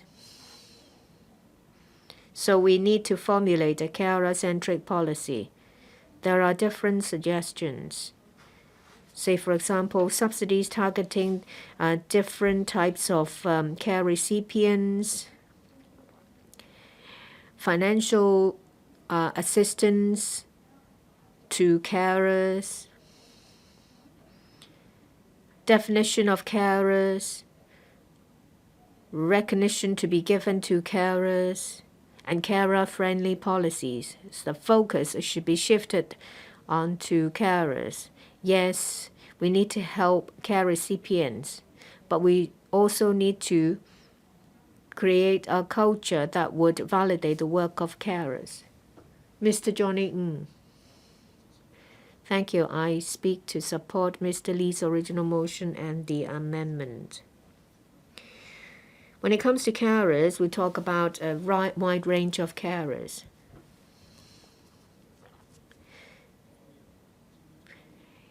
There is a huge demand coming from PWDs and elderly people. Carers play a very important role. We have an aging population. Demand from carers and care recipients is increasing. Yes, elderly people need care, but carers have needs themselves.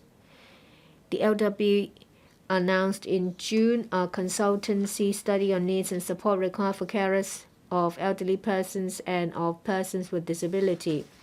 It talks about different areas: community care, collaboration, sustainability of support systems for carers. There are still a number of areas that we can work on. My ward office and relevant organizations conducted a forum talking about the needs of carers caring for people with muscle problems. Over 100 people turned up. They told us that there is deficiency in government support service. There is not enough respite service. There is not enough assistance.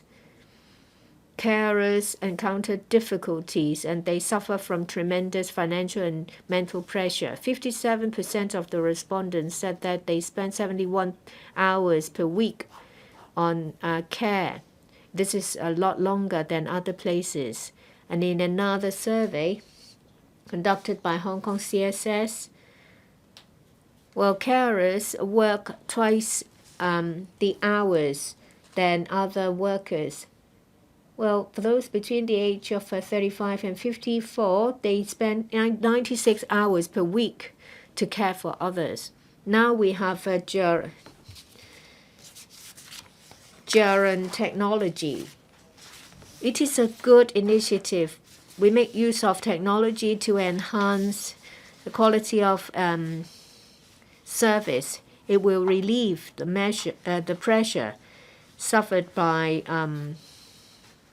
carers. In the forum, we also talk about the use of technology to support those suffering from muscular dystrophy. And the technology can also be used for rehabilitation. In a way, carers themselves benefit from the technology use as well. AI products and big data products can also help elderly people to cope with their lives. In a lot of advanced economies, there is wide use of big data and artificial intelligence.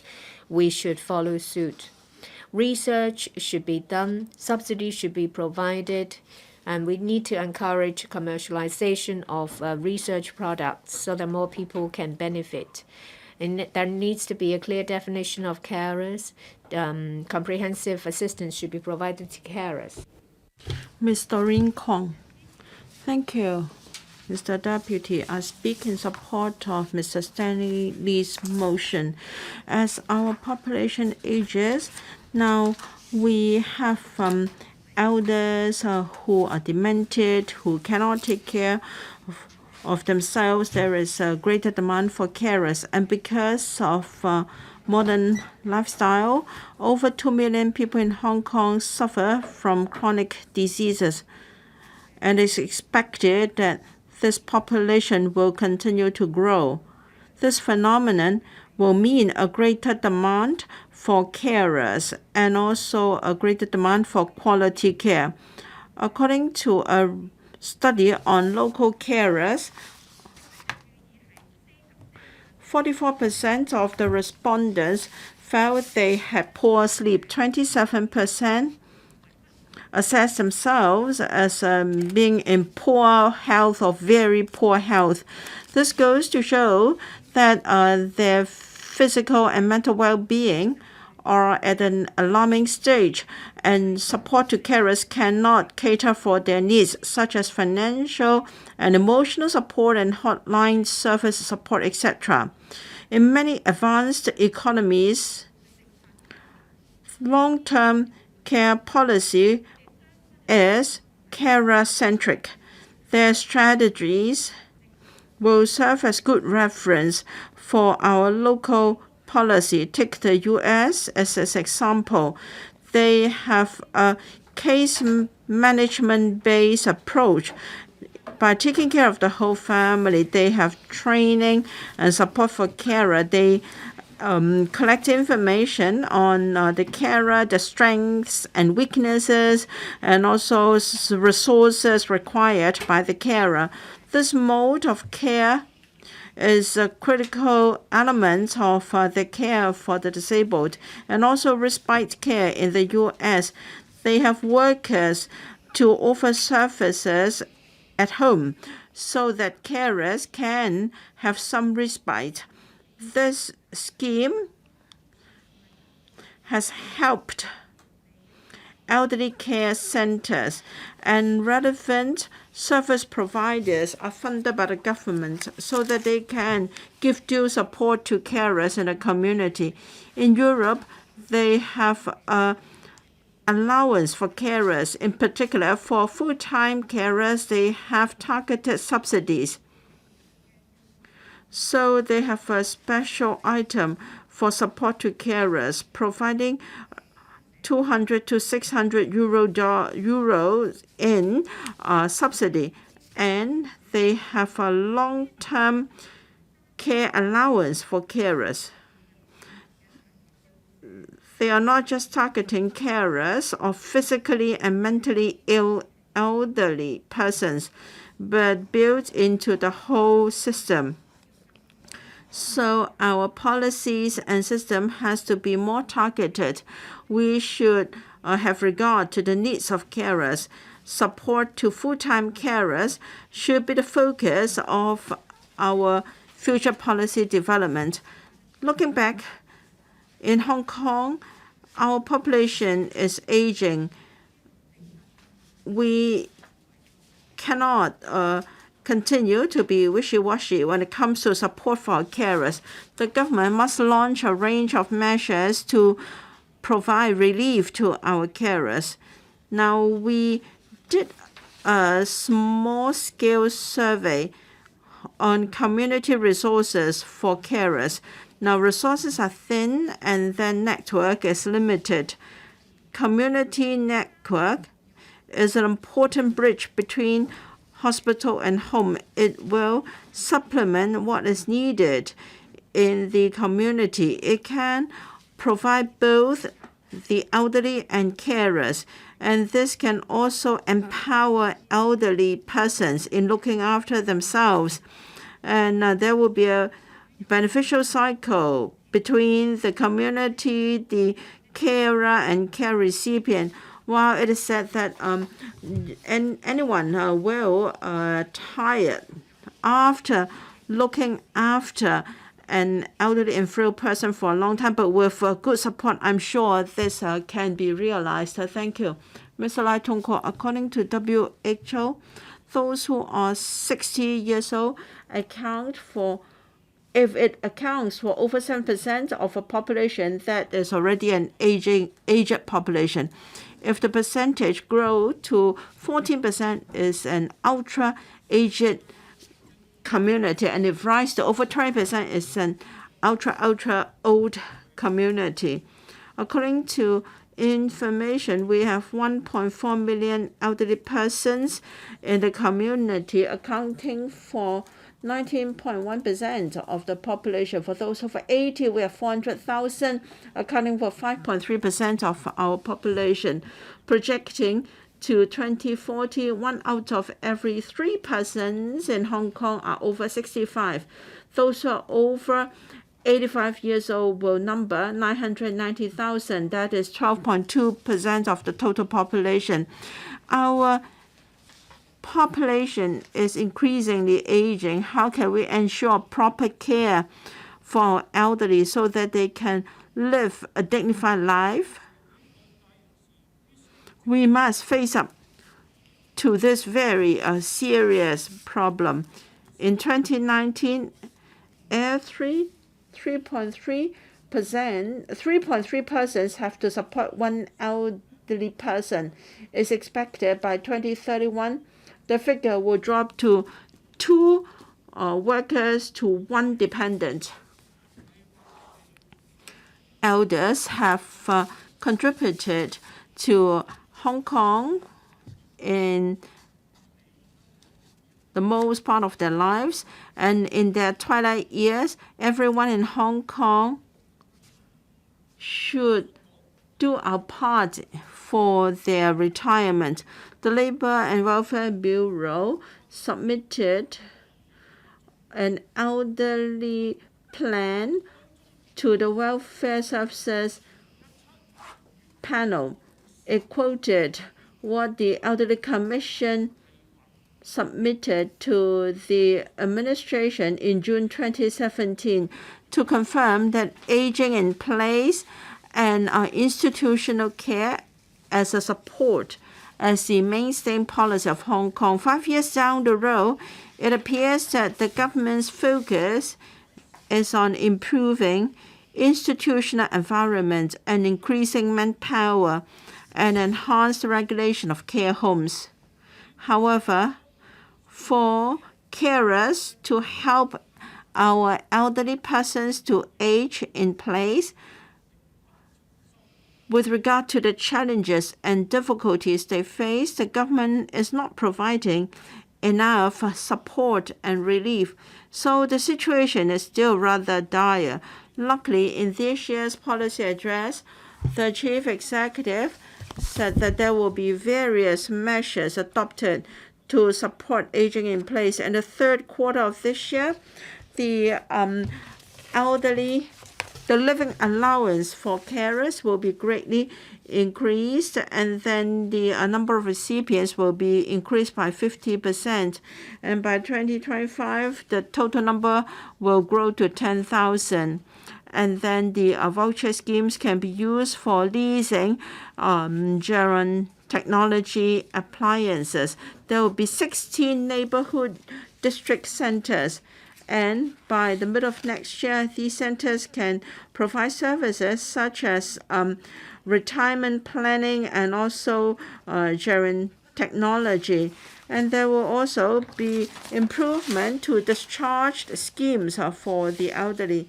And as for care for supports, the allowance for carers will also be increased. For low-income families, the amount will be increased by 25% to $3,000, benefiting about 10,000 carers.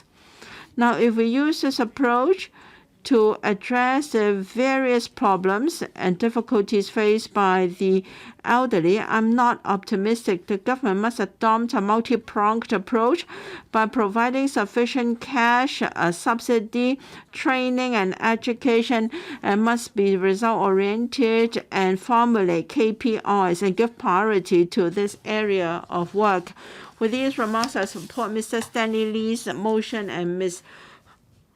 Ho's amendment. Thank you. Ms. Judy Chen. I think this is among one of the most pressing public health care issues we face. It impacts on the quality of life of everyone in Hong Kong. Having a comprehensive carer policy will not just take care of the physical and mental well-being of our carers, it will have a bearing on the overall well-being of the community as well. So I support Mr. Li's original motion. Whether we're talking about adult children looking after their elderly parents, or parents looking after young kids, or elderly couples looking after one another, carers have to take care of daily chores, and they face unexpected challenges, and they have to cope with various life decisions as time goes by. We are not giving enough support to carers, so the anxiety cannot be properly relieved, and they are finding it hard to cope. The pressure pent up can lead to domestic disputes, and we've also heard of heartrending domestic tragedies. And the greatest tragedy is not just the hardship suffered by carers. It is while carers are finding it so hard to cope. The policy to help them is still marking time. There are places with legislation to define carers. Every year, they're entitled to a certain number of days of respite. It's just a leave for the workforce. For instance, in Canada, it's 60 days, Australia, 63, Japan, 84 days in a year. Respite services include home care, day care, institutional care, providing variable breathing space for carers so as to help them or to relieve them of the heavy pressure. I hope our government can be empathetic of the needs of our carers and provide suitable relief for them. According to the Census and Statistics Department in 2019, for those who are 65, we had 18.4% of them in our population. And according to projection, by 2039, elderly persons will account for 1/3 of our total population. That by then we will become an ultra-old community or society.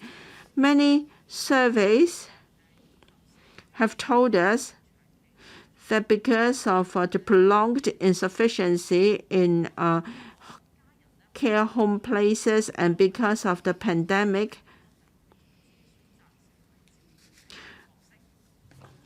many people become carers, and most of them are women.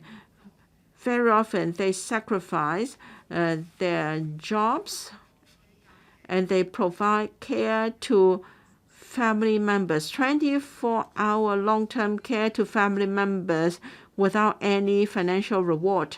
Some carers are elders themselves, or they may be suffering from chronic diseases anyway. So elders are looking after elders, and elders are looking after the disabled is a common phenomenon in Hong Kong. For a long time, the government hasn't done any survey on them. As a result, the government finds it hard to formulate policies that suit their needs. While in the 2021 census, the government has added a survey field, and that is elderly persons that require care. We have yet to build up a database.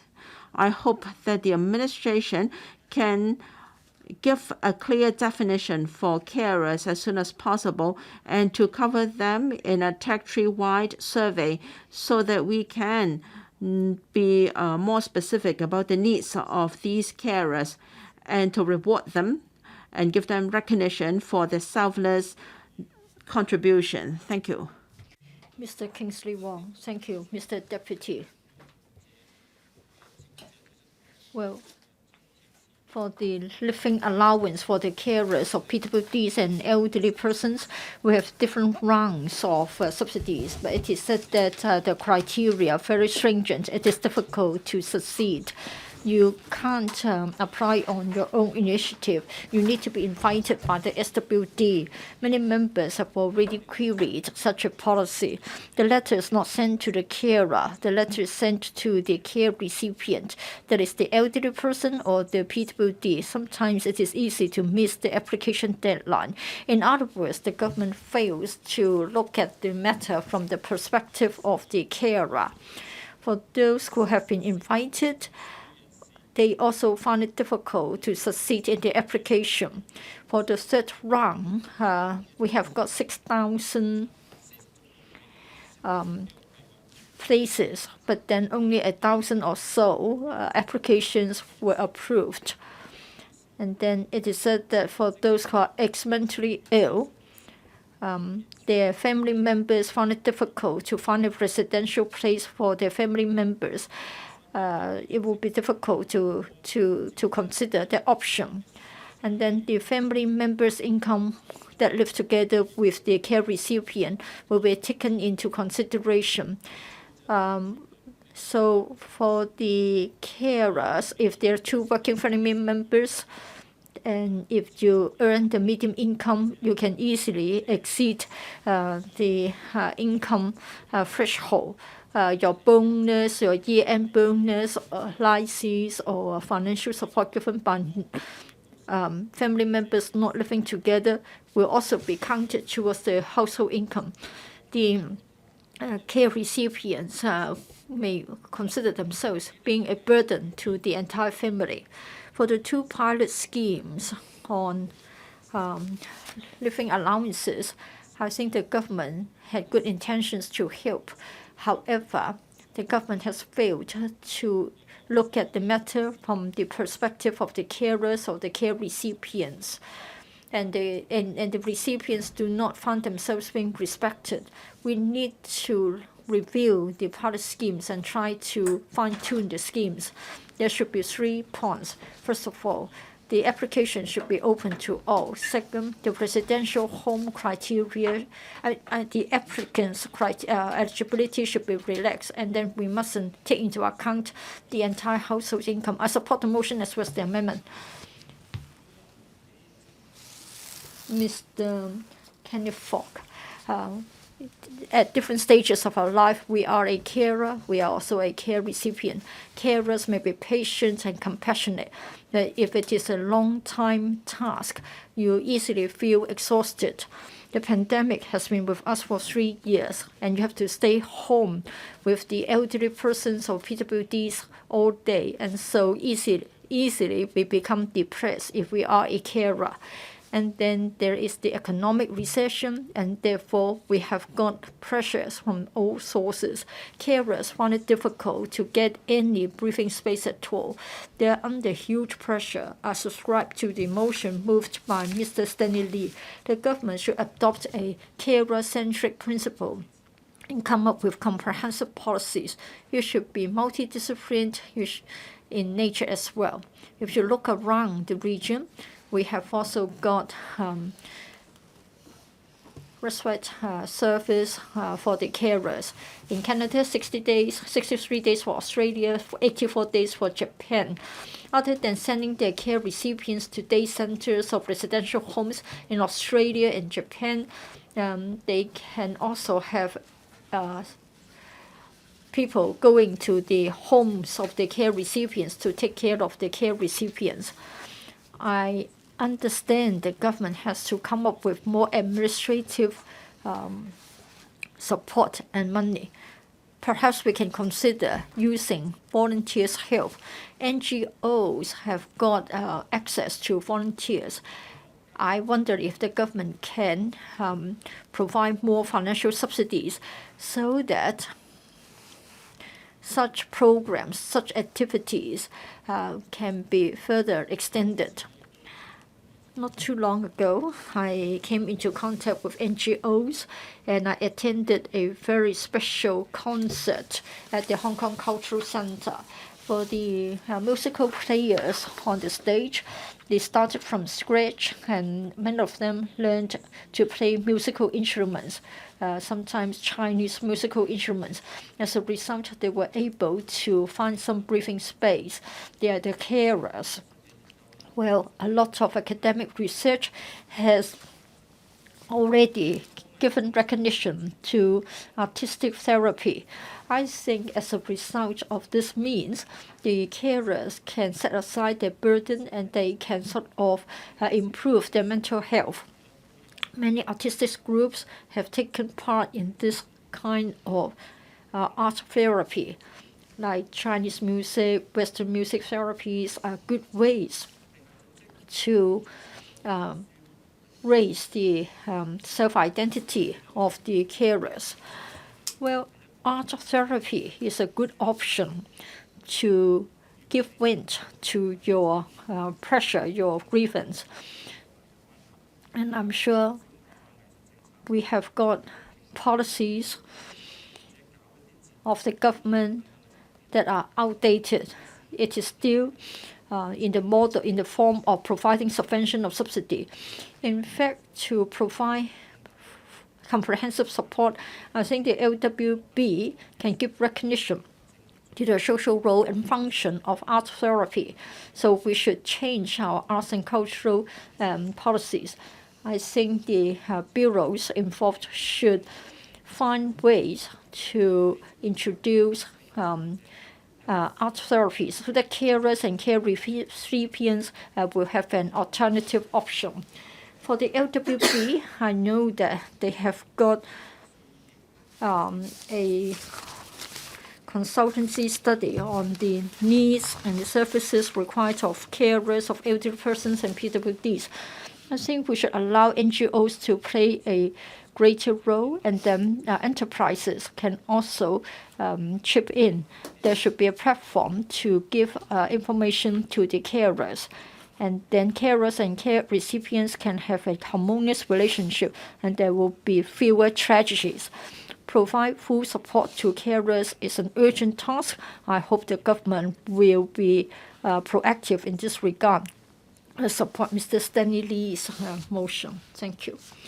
Mr. Stephen Ho. Thank you, Mr. President. Of course, I speak in support of my colleague, Stanley Li's motion. Carer-centric. What is meant by carer-centric? I think we should have been talking about care recipient-centric policies.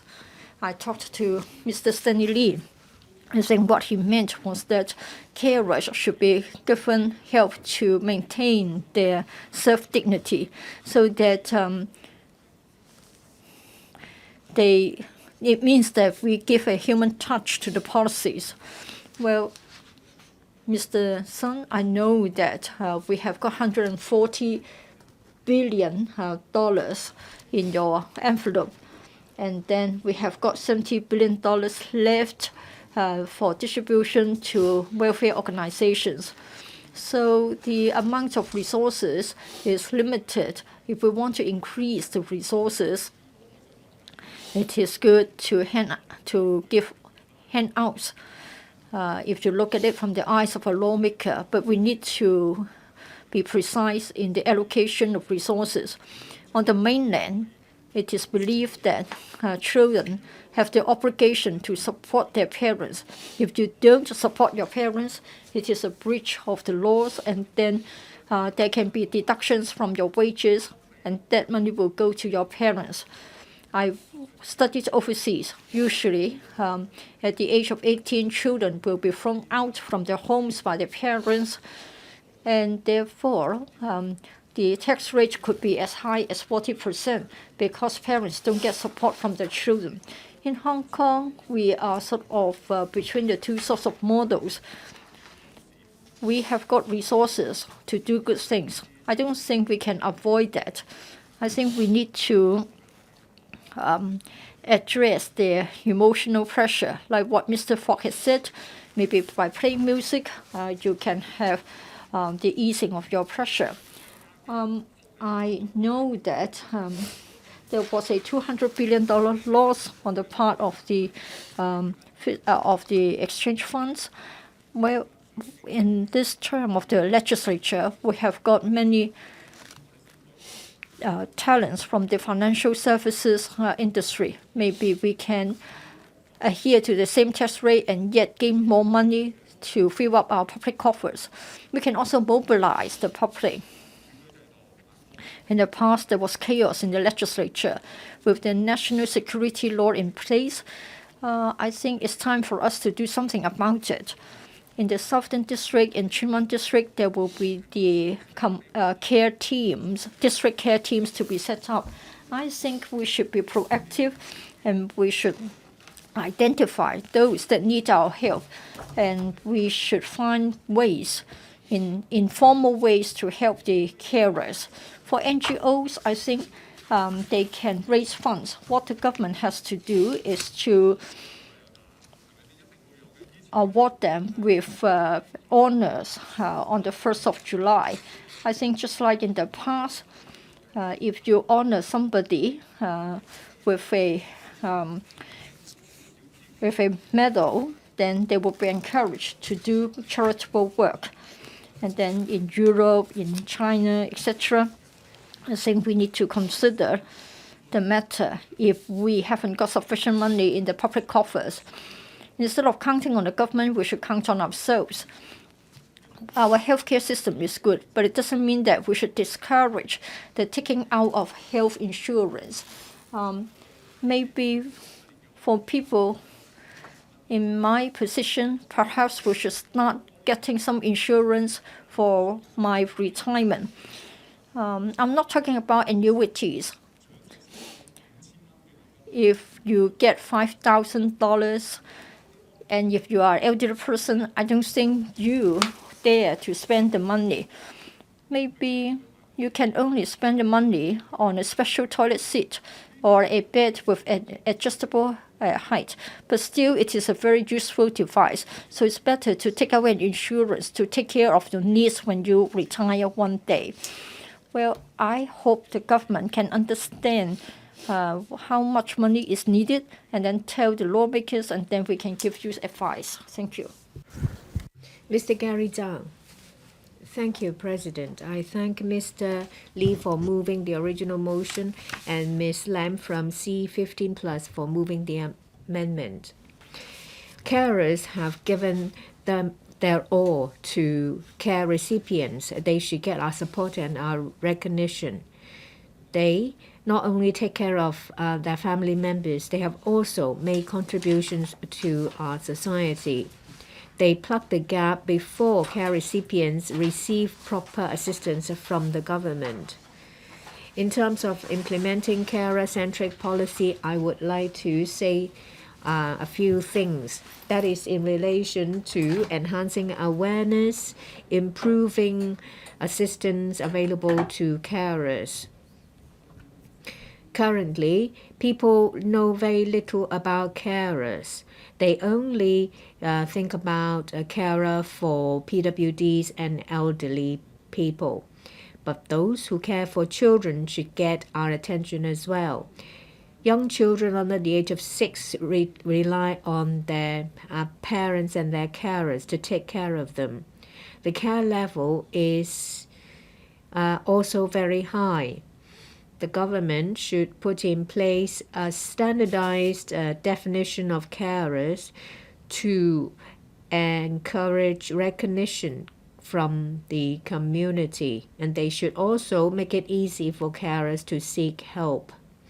There should be a carer assessment tool formulated. Now, they only use the care recipient as a target to make to make assessment. I say that there should be lowering of a threshold of the various financial subsidies. When financial assistance is given, it should be given as a support, not poverty alleviation. Well, there is a pilot scheme to provide living allowance for carers of elderly persons. Well, according to a survey, 83% of elderly carers are recipients of CSSA or old age allowance. A very small percentage of elderly carers are eligible for the subsidy. It's a very high threshold. We all need to help carers. Carers have made great contributions. We need to give them recognition. We also need to enhance respite service. The government should work with NGOs to remove barriers for the access of residential respite. There should also be respite service for childcare as well. In terms of technology, more support should be given. A special app should be written for carers so that they can have easy access to services available. In different districts, there should be dedicated one-stop service for carers. There should be a carer-based one-stop service in these centers. There should also be courses in evening schools so that carers can pursue their studies. We need carer-friendly workplaces and a community. Assistance should be given to them so that they can work and care for the people they love. Qualifications should be given to experienced carers so that they can afterwards work as carers as a job. This will alleviate the anxiety of not being able to find a job after being a home carer for too long. Apart from comprehensive policies, we do need to give them recognition and understand that they are under tremendous pressure. They work full-time to care for their family members. I would like to say thanks to them. I so submit to support the motion. Mr. Chen Yong. Thank you, President, and I thank Mr. Sun, the Secretary. I would like to express our full support to Mr. Lee's original motion and Ms. Lee's amendment. I would like to tell you a story. There is a family. Mother takes very good care of everyone in the house. The mom is under tremendous pressure. One evening, the mom only put some hay on the table. Family members complained, and the mom said that I've been taking very good care of you, but you never told me what you like. Perhaps you like hay too. It may be a joke.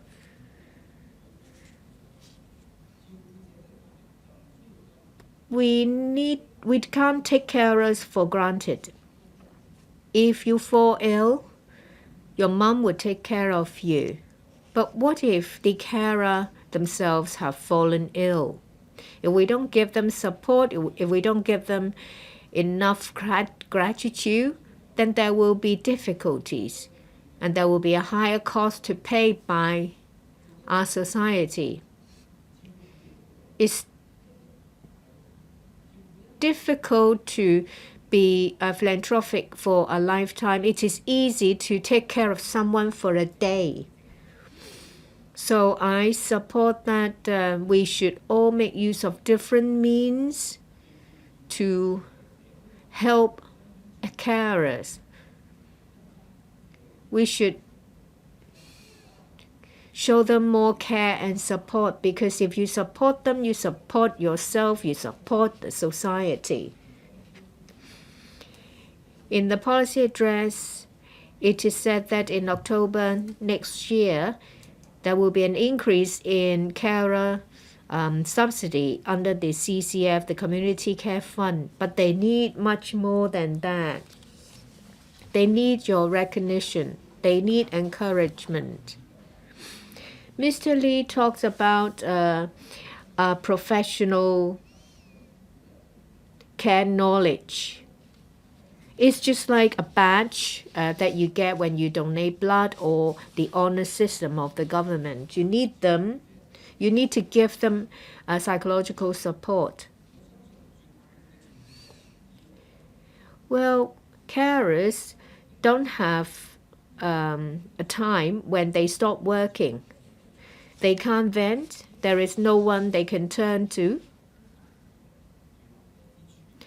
They need our support too. Mr. Stanley LI talks about enhancing respite service. It's just like you can't rest when you're running a marathon and you don't know where the destination is. Where a lot of women groups are happy to help. They are carers themselves. I asked the government to consider more. It's not just one bureau. Give carers more support,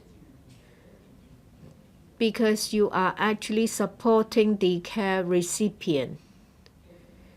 you help carers to continue and to soldier on. This motion gives us a good platform to express our gratitude and support to carers. And it also shows that our society is full of love and care. I asked you all to support Mr. Lee's original motion. I so submit. Ms. Elizabeth Quat. I speak in support of Mr. Lee's original motion. I'm sure that you all know that I've been following up on carer issues, and I have come across a lot of cases in which carers are under great pressure. I fear WhatsApp messages or calls from carers. Sometimes in the middle of the night I receive calls, and on the other end of the line is a mother crying their eyes out, and they can only be consoled after a long time. Some problems can be easily solved, but others cannot. I've been following a lot of cases. There are many cases the carer themselves are old. There are also cases when the carer themselves are people with disabilities. The daughter in one case is obese, suffering from severe mental illness and physical disability, and the mum, who is the carer, is in her 70s. Can you imagine someone who is in their 70s taking care of a daughter who weighs 400 pounds and in her 40s? We're talking about round-the-clock, non-stop care. A father told me that he's been in hospital a number of times. He has heart problems and suffer from mobility impairment. And the mom also has similar difficulties. She takes care of a son with mental disability. When she was working, she could hire someone to take care of the child. But now she has retired and she has to pay bills. In some cases, they want to hire someone to take care of the one who needs care, but they can't find a proper helper. Some are waiting for a residential place, but they've been waiting and waiting. In another case, they've got a place, but the care recipient came home suffering injuries because that person's been restrained. I've seen some photos. The teeth of that person are rotting and there are injuries all over. But they don't want to complain because when the care recipient goes back to the residential care home, and there won't be any improvement in the treatment, and they don't know what the police would do if they report the case. I asked the government not to just see carers as a number. I ask government officials to have empathy. If you are the father or the mother and they are your children, how do you care for them? Would you feel how they feel? Do you think that $3,000 will solve the problem? Why don't you give them some breathing space? Why don't you give them more support? Mr. Lee has made a number of suggestions. These are suggestions we've been asking for a number of years. You don't need a report, you don't need a research to make it happen. I don't want to see any more tragedies, but they may happen any day. You've heard a lot of members today. Please put in place a care-centric policy. I so submit. Mr. Bill Tang. Thank you, Mr. President. I'd like to speak on one matter, and that is we have a group of patients suffering from dementia. Between 2012 and 2016, when I first joined the council, Dr. Pan, my fellow party member, asked me to take this up in this council, and that the name of this disease should be changed in Chinese. Ultimately, we changed how it is called in Chinese, including this council. We have many patients requiring care, those with mental incapacity, those with physical disability, even those with autism, they need care. But I'd like to speak in particular on dementia because we have an aging population. We have 20% of our population being elderly, and 20 years down the road, the figure will increase to 30%. And 20 to 30% of those in their 80s could become demented. So definitely, we envisage an increase in the number of patients suffering from dementia. At its initial stage, we need to make sure that proper care is provided. Say, if family members are ignorant about the symptoms of dementia, there will be a lot of problems. So that is why we need to have early intervention so that family members, especially spouses of these patients, can be aware of their symptoms in order to provide proper care. As I mentioned just now, we have an aging population, and we have 1.5 million people in Hong Kong aged 65 or above. And for those in the 80s, this proportion will continue to increase. So accordingly, the number of dementia patients will also be on the rise. If we're able to educate the public and enhance the awareness of household members, they can take better care of their family members with dementia so that we can reduce hospital admission. So I'd like the government to take a broader perspective on this matter, and I have a number of suggestions. First, we should create a friendly community for dementia patients, because very often these patients would get on the wrong transport. They would forget to pay transport fares. So it's for everyone in this community, all the stakeholders, to be aware of the symptoms of dementia and to have more empathy. There should be more communication. Say, if we find an elderly person wandering in the street, you should call the police quickly. Second, we should not rely on the healthcare system. When I first joined this council in the last term of government, I successfully urged the government to set up an item under the Community Care Fund so that with social healthcare collaboration,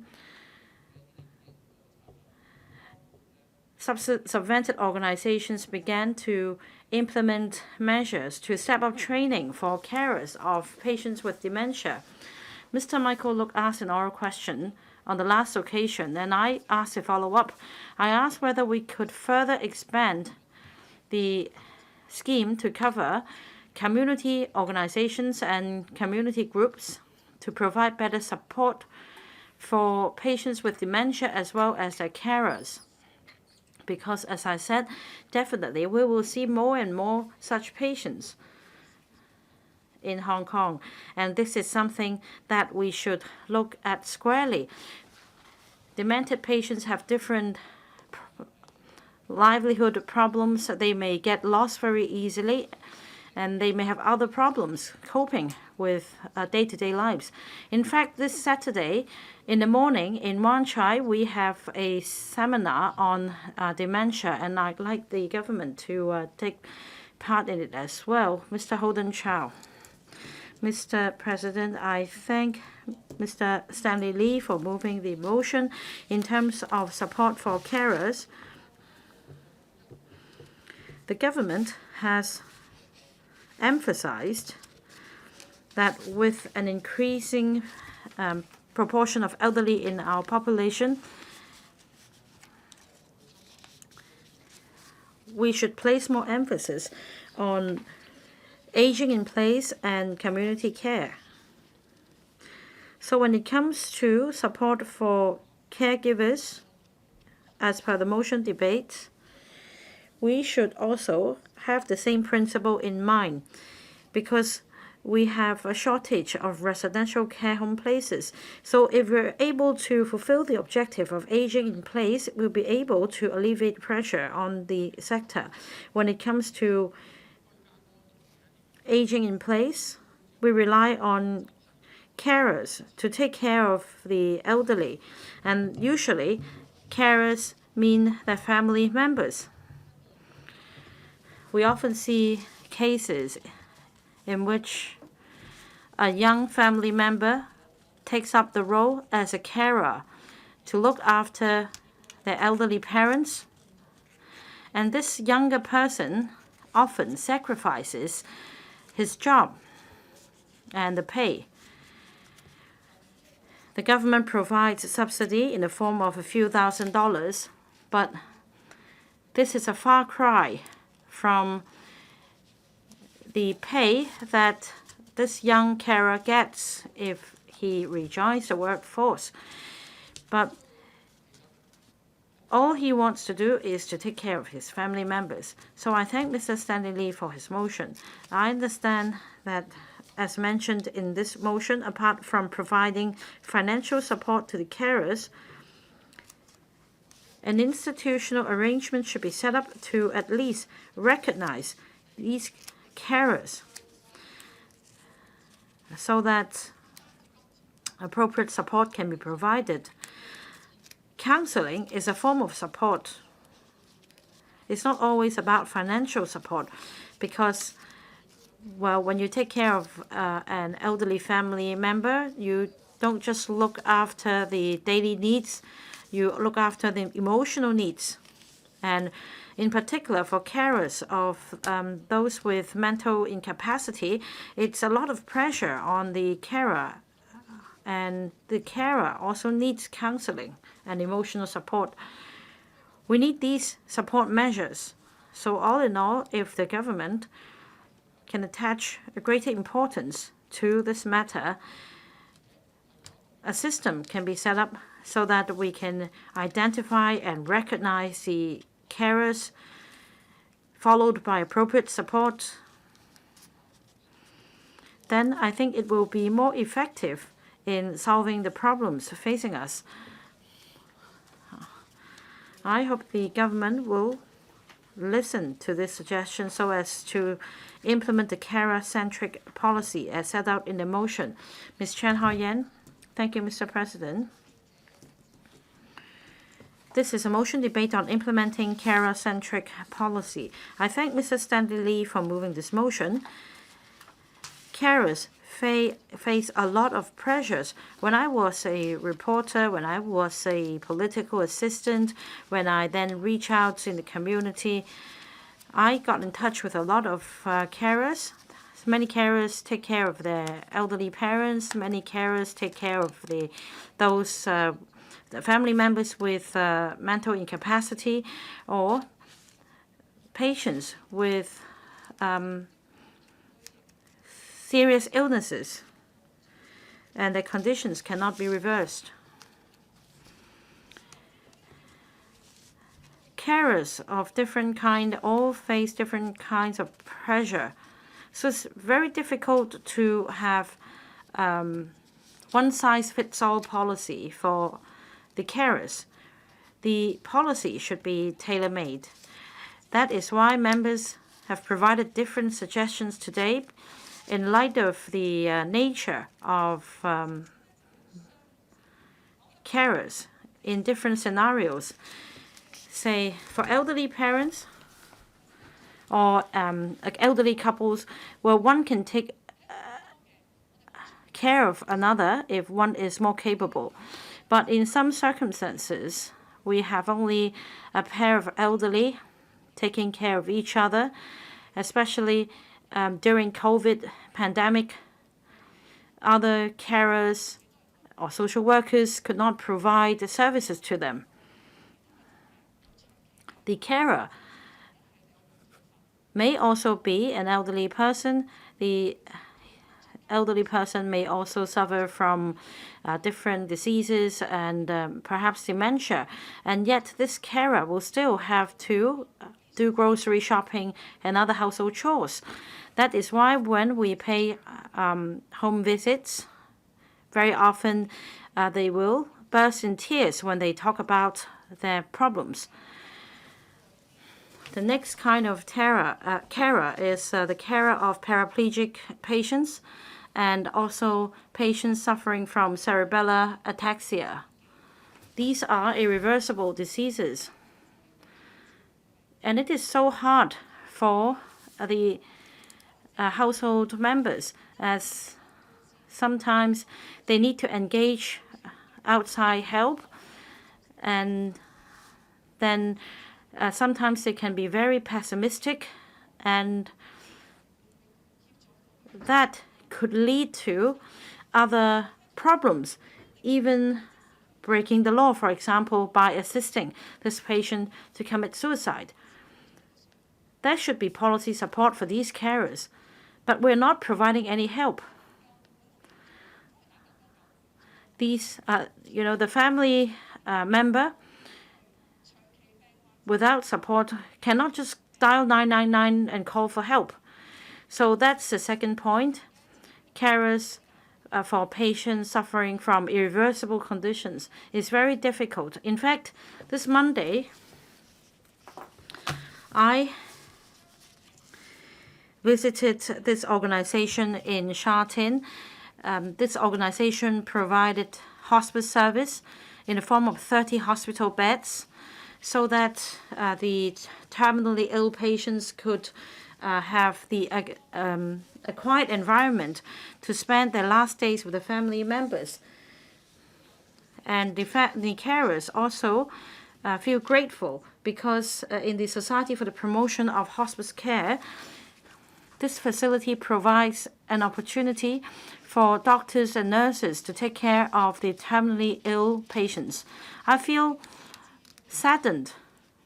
Despite the quality service provided by the society, it's a self-financed organization and they have to raise their own funds. We have a rapidly aging population in Hong Kong, and this organization they provide such good services for the terminally ill and the carers. I'd like to make this point clear here. More support should be provided to carers. I support the motion. Does any other member wish to speak? Mr. Stanley Lee, you may now speak on the amendments. Thank you, Mr. President. First of all, I thank Ms. Lam So-wai for moving an amendment to my original motion so as to enrich my motion and to provide more specific suggestions. Now, Ms. Lam talked about the government's lack of support. I have reservations.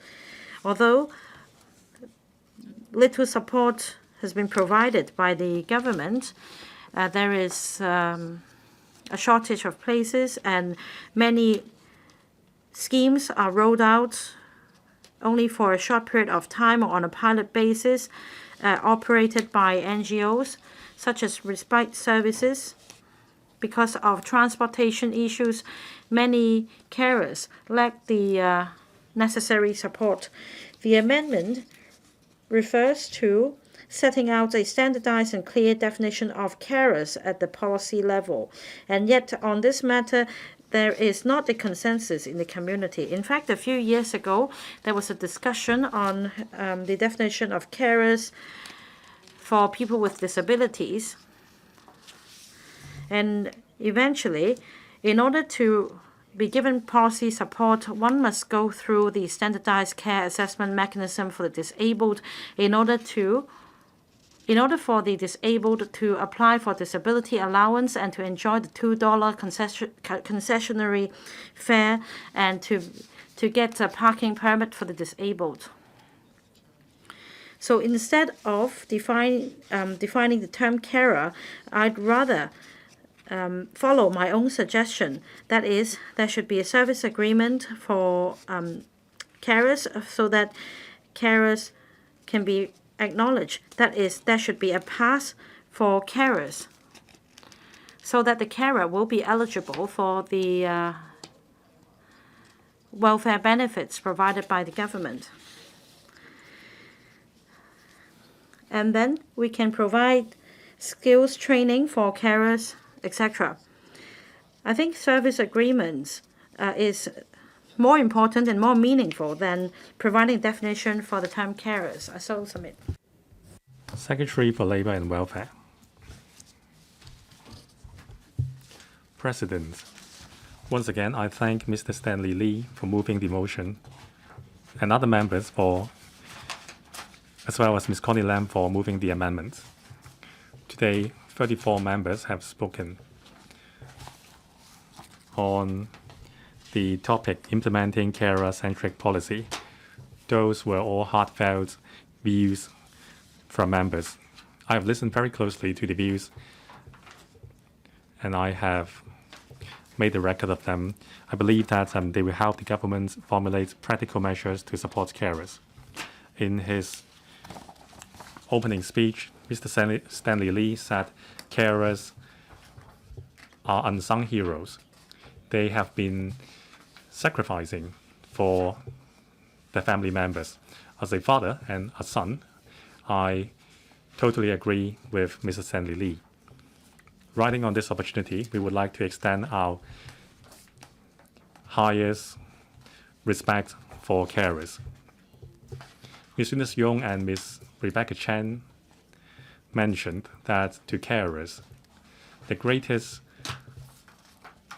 aspiration is to get the recognition from society, to have their contribution recognized, as well as receiving more support from the government.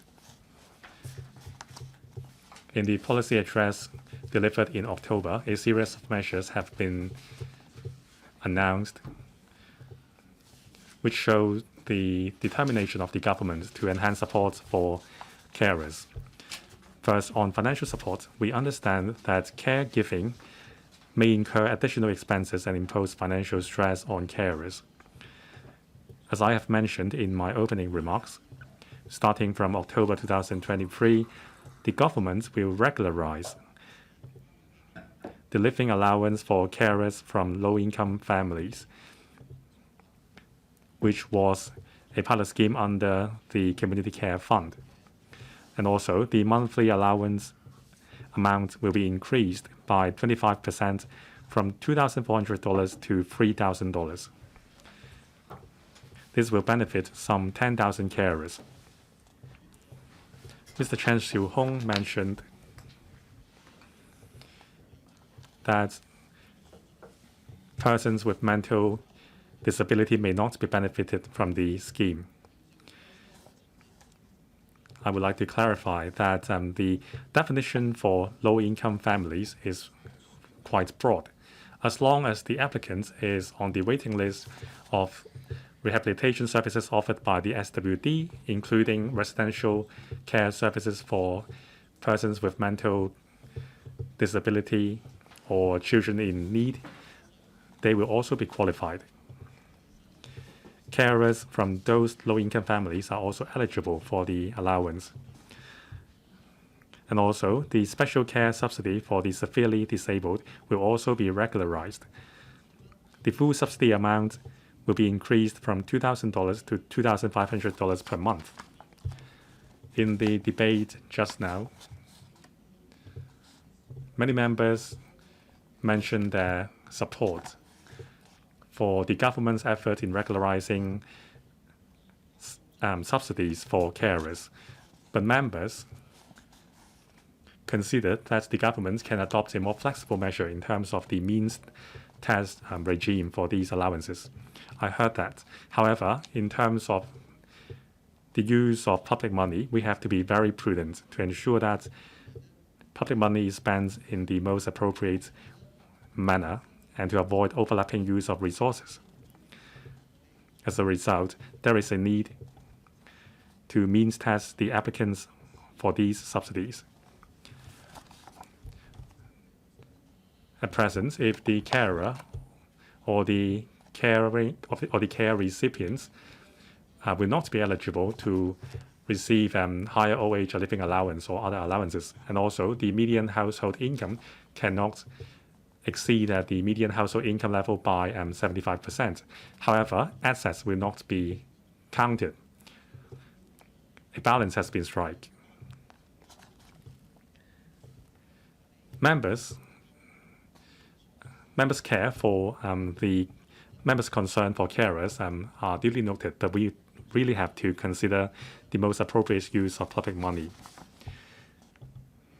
Besides the above subsidy schemes, depending on the situation of individual elderly people, persons with disabilities, and their carers, a number of financial supports are also available under the existing system, including disability allowance.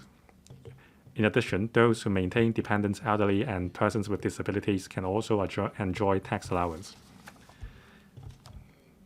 During the debate, many members have mentioned the need to offer information and respite services for carers. Those are very invaluable views. The government will establish a one-stop information portal for carers, which consolidates information of existing services for the elderly and persons with disabilities. These include trainings on care techniques, carer activities, and resources. We plan to roll out the information portal in the fourth quarter of year 2023, which will be subsequently enriched in phases. To better identify high-risk carers, which include elderly carers for other elderly people and persons with disabilities, or even carers who are themselves with disabilities. They are high-risk carers, and we need to offer them with more emergency support. The Social Welfare Department will set up a 24-hour carer hotline in the middle of year 2023.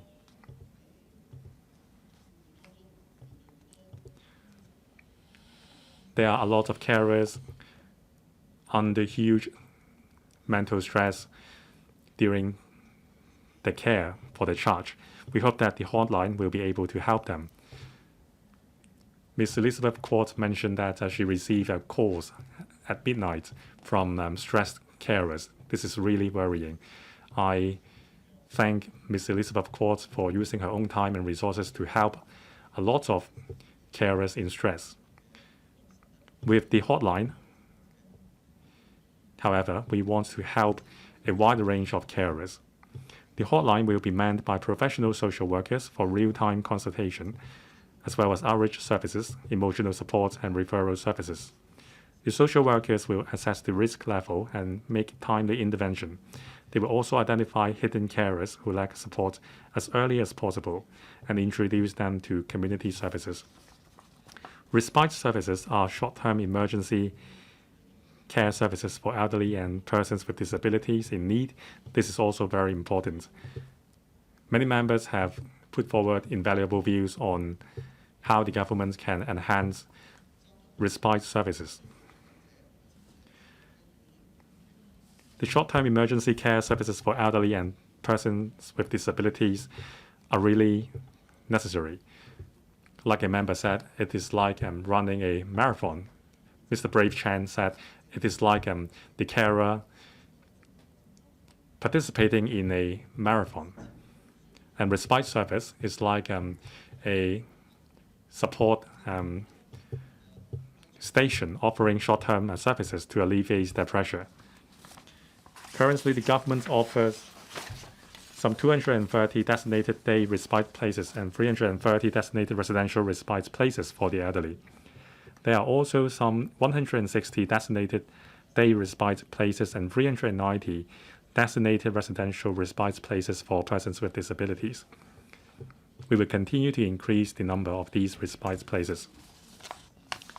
In order that the public can find a respite place which suits their needs conveniently, the Social Welfare Department has launched the website Vacancy Inquiry System for Residential Respite Services for Persons with Disabilities, Residential Respite Service for the Elderly, and Emergency Placement for the Elderly back in 2019.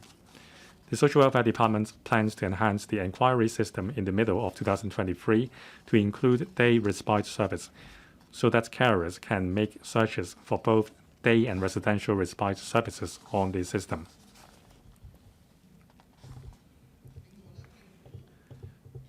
Also, according to the reports of the consultancy study engaged by the government, carer support is a shared responsibility of family, community, business, and the government. In order to alert different sectors to carers' needs, starting from the second quarter of year 2023, the SWD will launch a 3-year publicity campaign, together with service partners and stakeholders of the social welfare sector. A series of publicity and public education activities on carer supports will be organized. In accordance with the local situation, district welfare offices under the SWD will also coordinate community stakeholders in launching various carer-centric activities to promote peer support and build a carer-friendly community.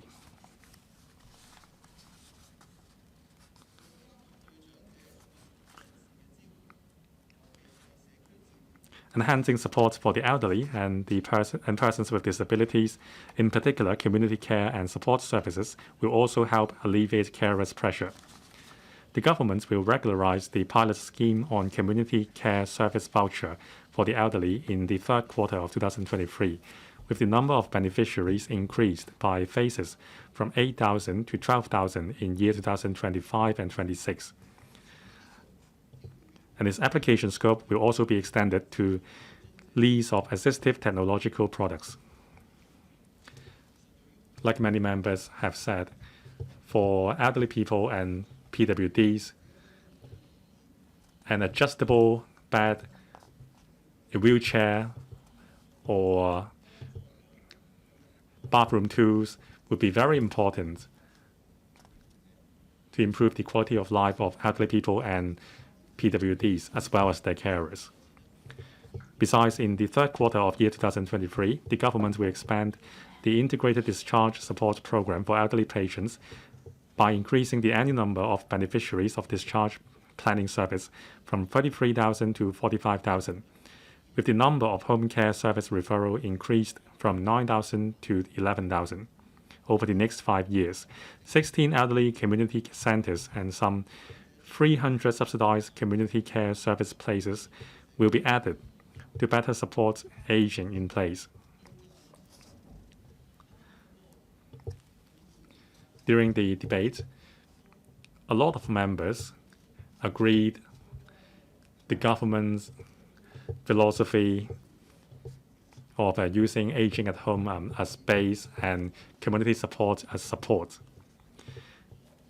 On aging in place, there are some 60,000 community care places for supporting elderly people to age at home.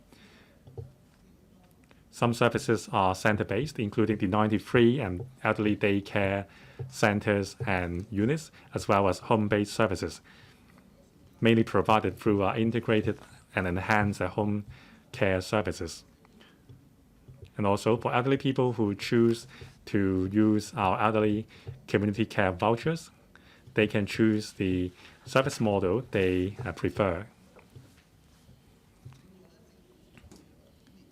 And also, the government will add some 6,200 subsidized residential care places for the elderly in the coming 5 years. On services for people with disabilities, the government increased the number of district support. The government will increase the number of district support centers for PWDs to 21 in year 2022 to 23.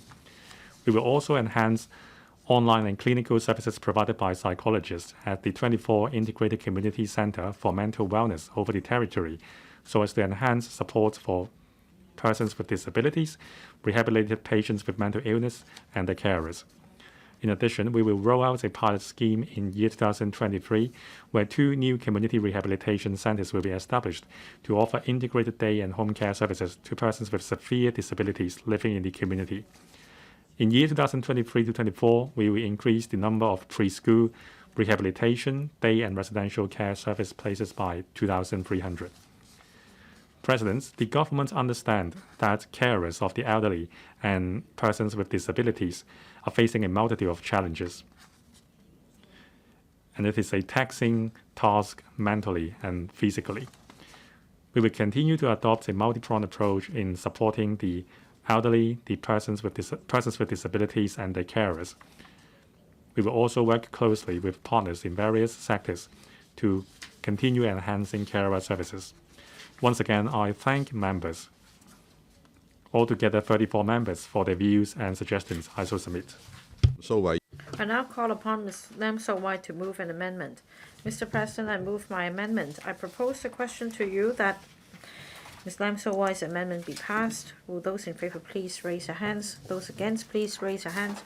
I think the question is agreed by a majority of each of the 2 groups of members present. I declare the amendment passed. Mr. Stanley Lee, you have 52 seconds to reply. The debate will then come to a close. Mr. Stanley Lee. First of all, I thank members who have spoken on this motion debate so that the unsung heroes feel how we care about them. We managed to strive for the implementation of the $2 concessionary fare for care for the disabled and elderly. But it's the carers who take them to take public transport, but who should take care of the carers? I'm going to put forward this submission. It's a proposal for the government to consider. I hope that we all chip in to promote the carer-centric policy. I so submit. I urge members to support the motion. When I put the question to you, that is Mr. Stanley Lee's motion as amended by Ms. Lam So-wai be passed. Will those in favor please raise your hands? Those against, please raise their hands. I think the question is agreed by a majority of each of the 2 groups of members present. I declare the motion as amended passed. Members' motion with no legislative effect. Dr. Kennedy Wong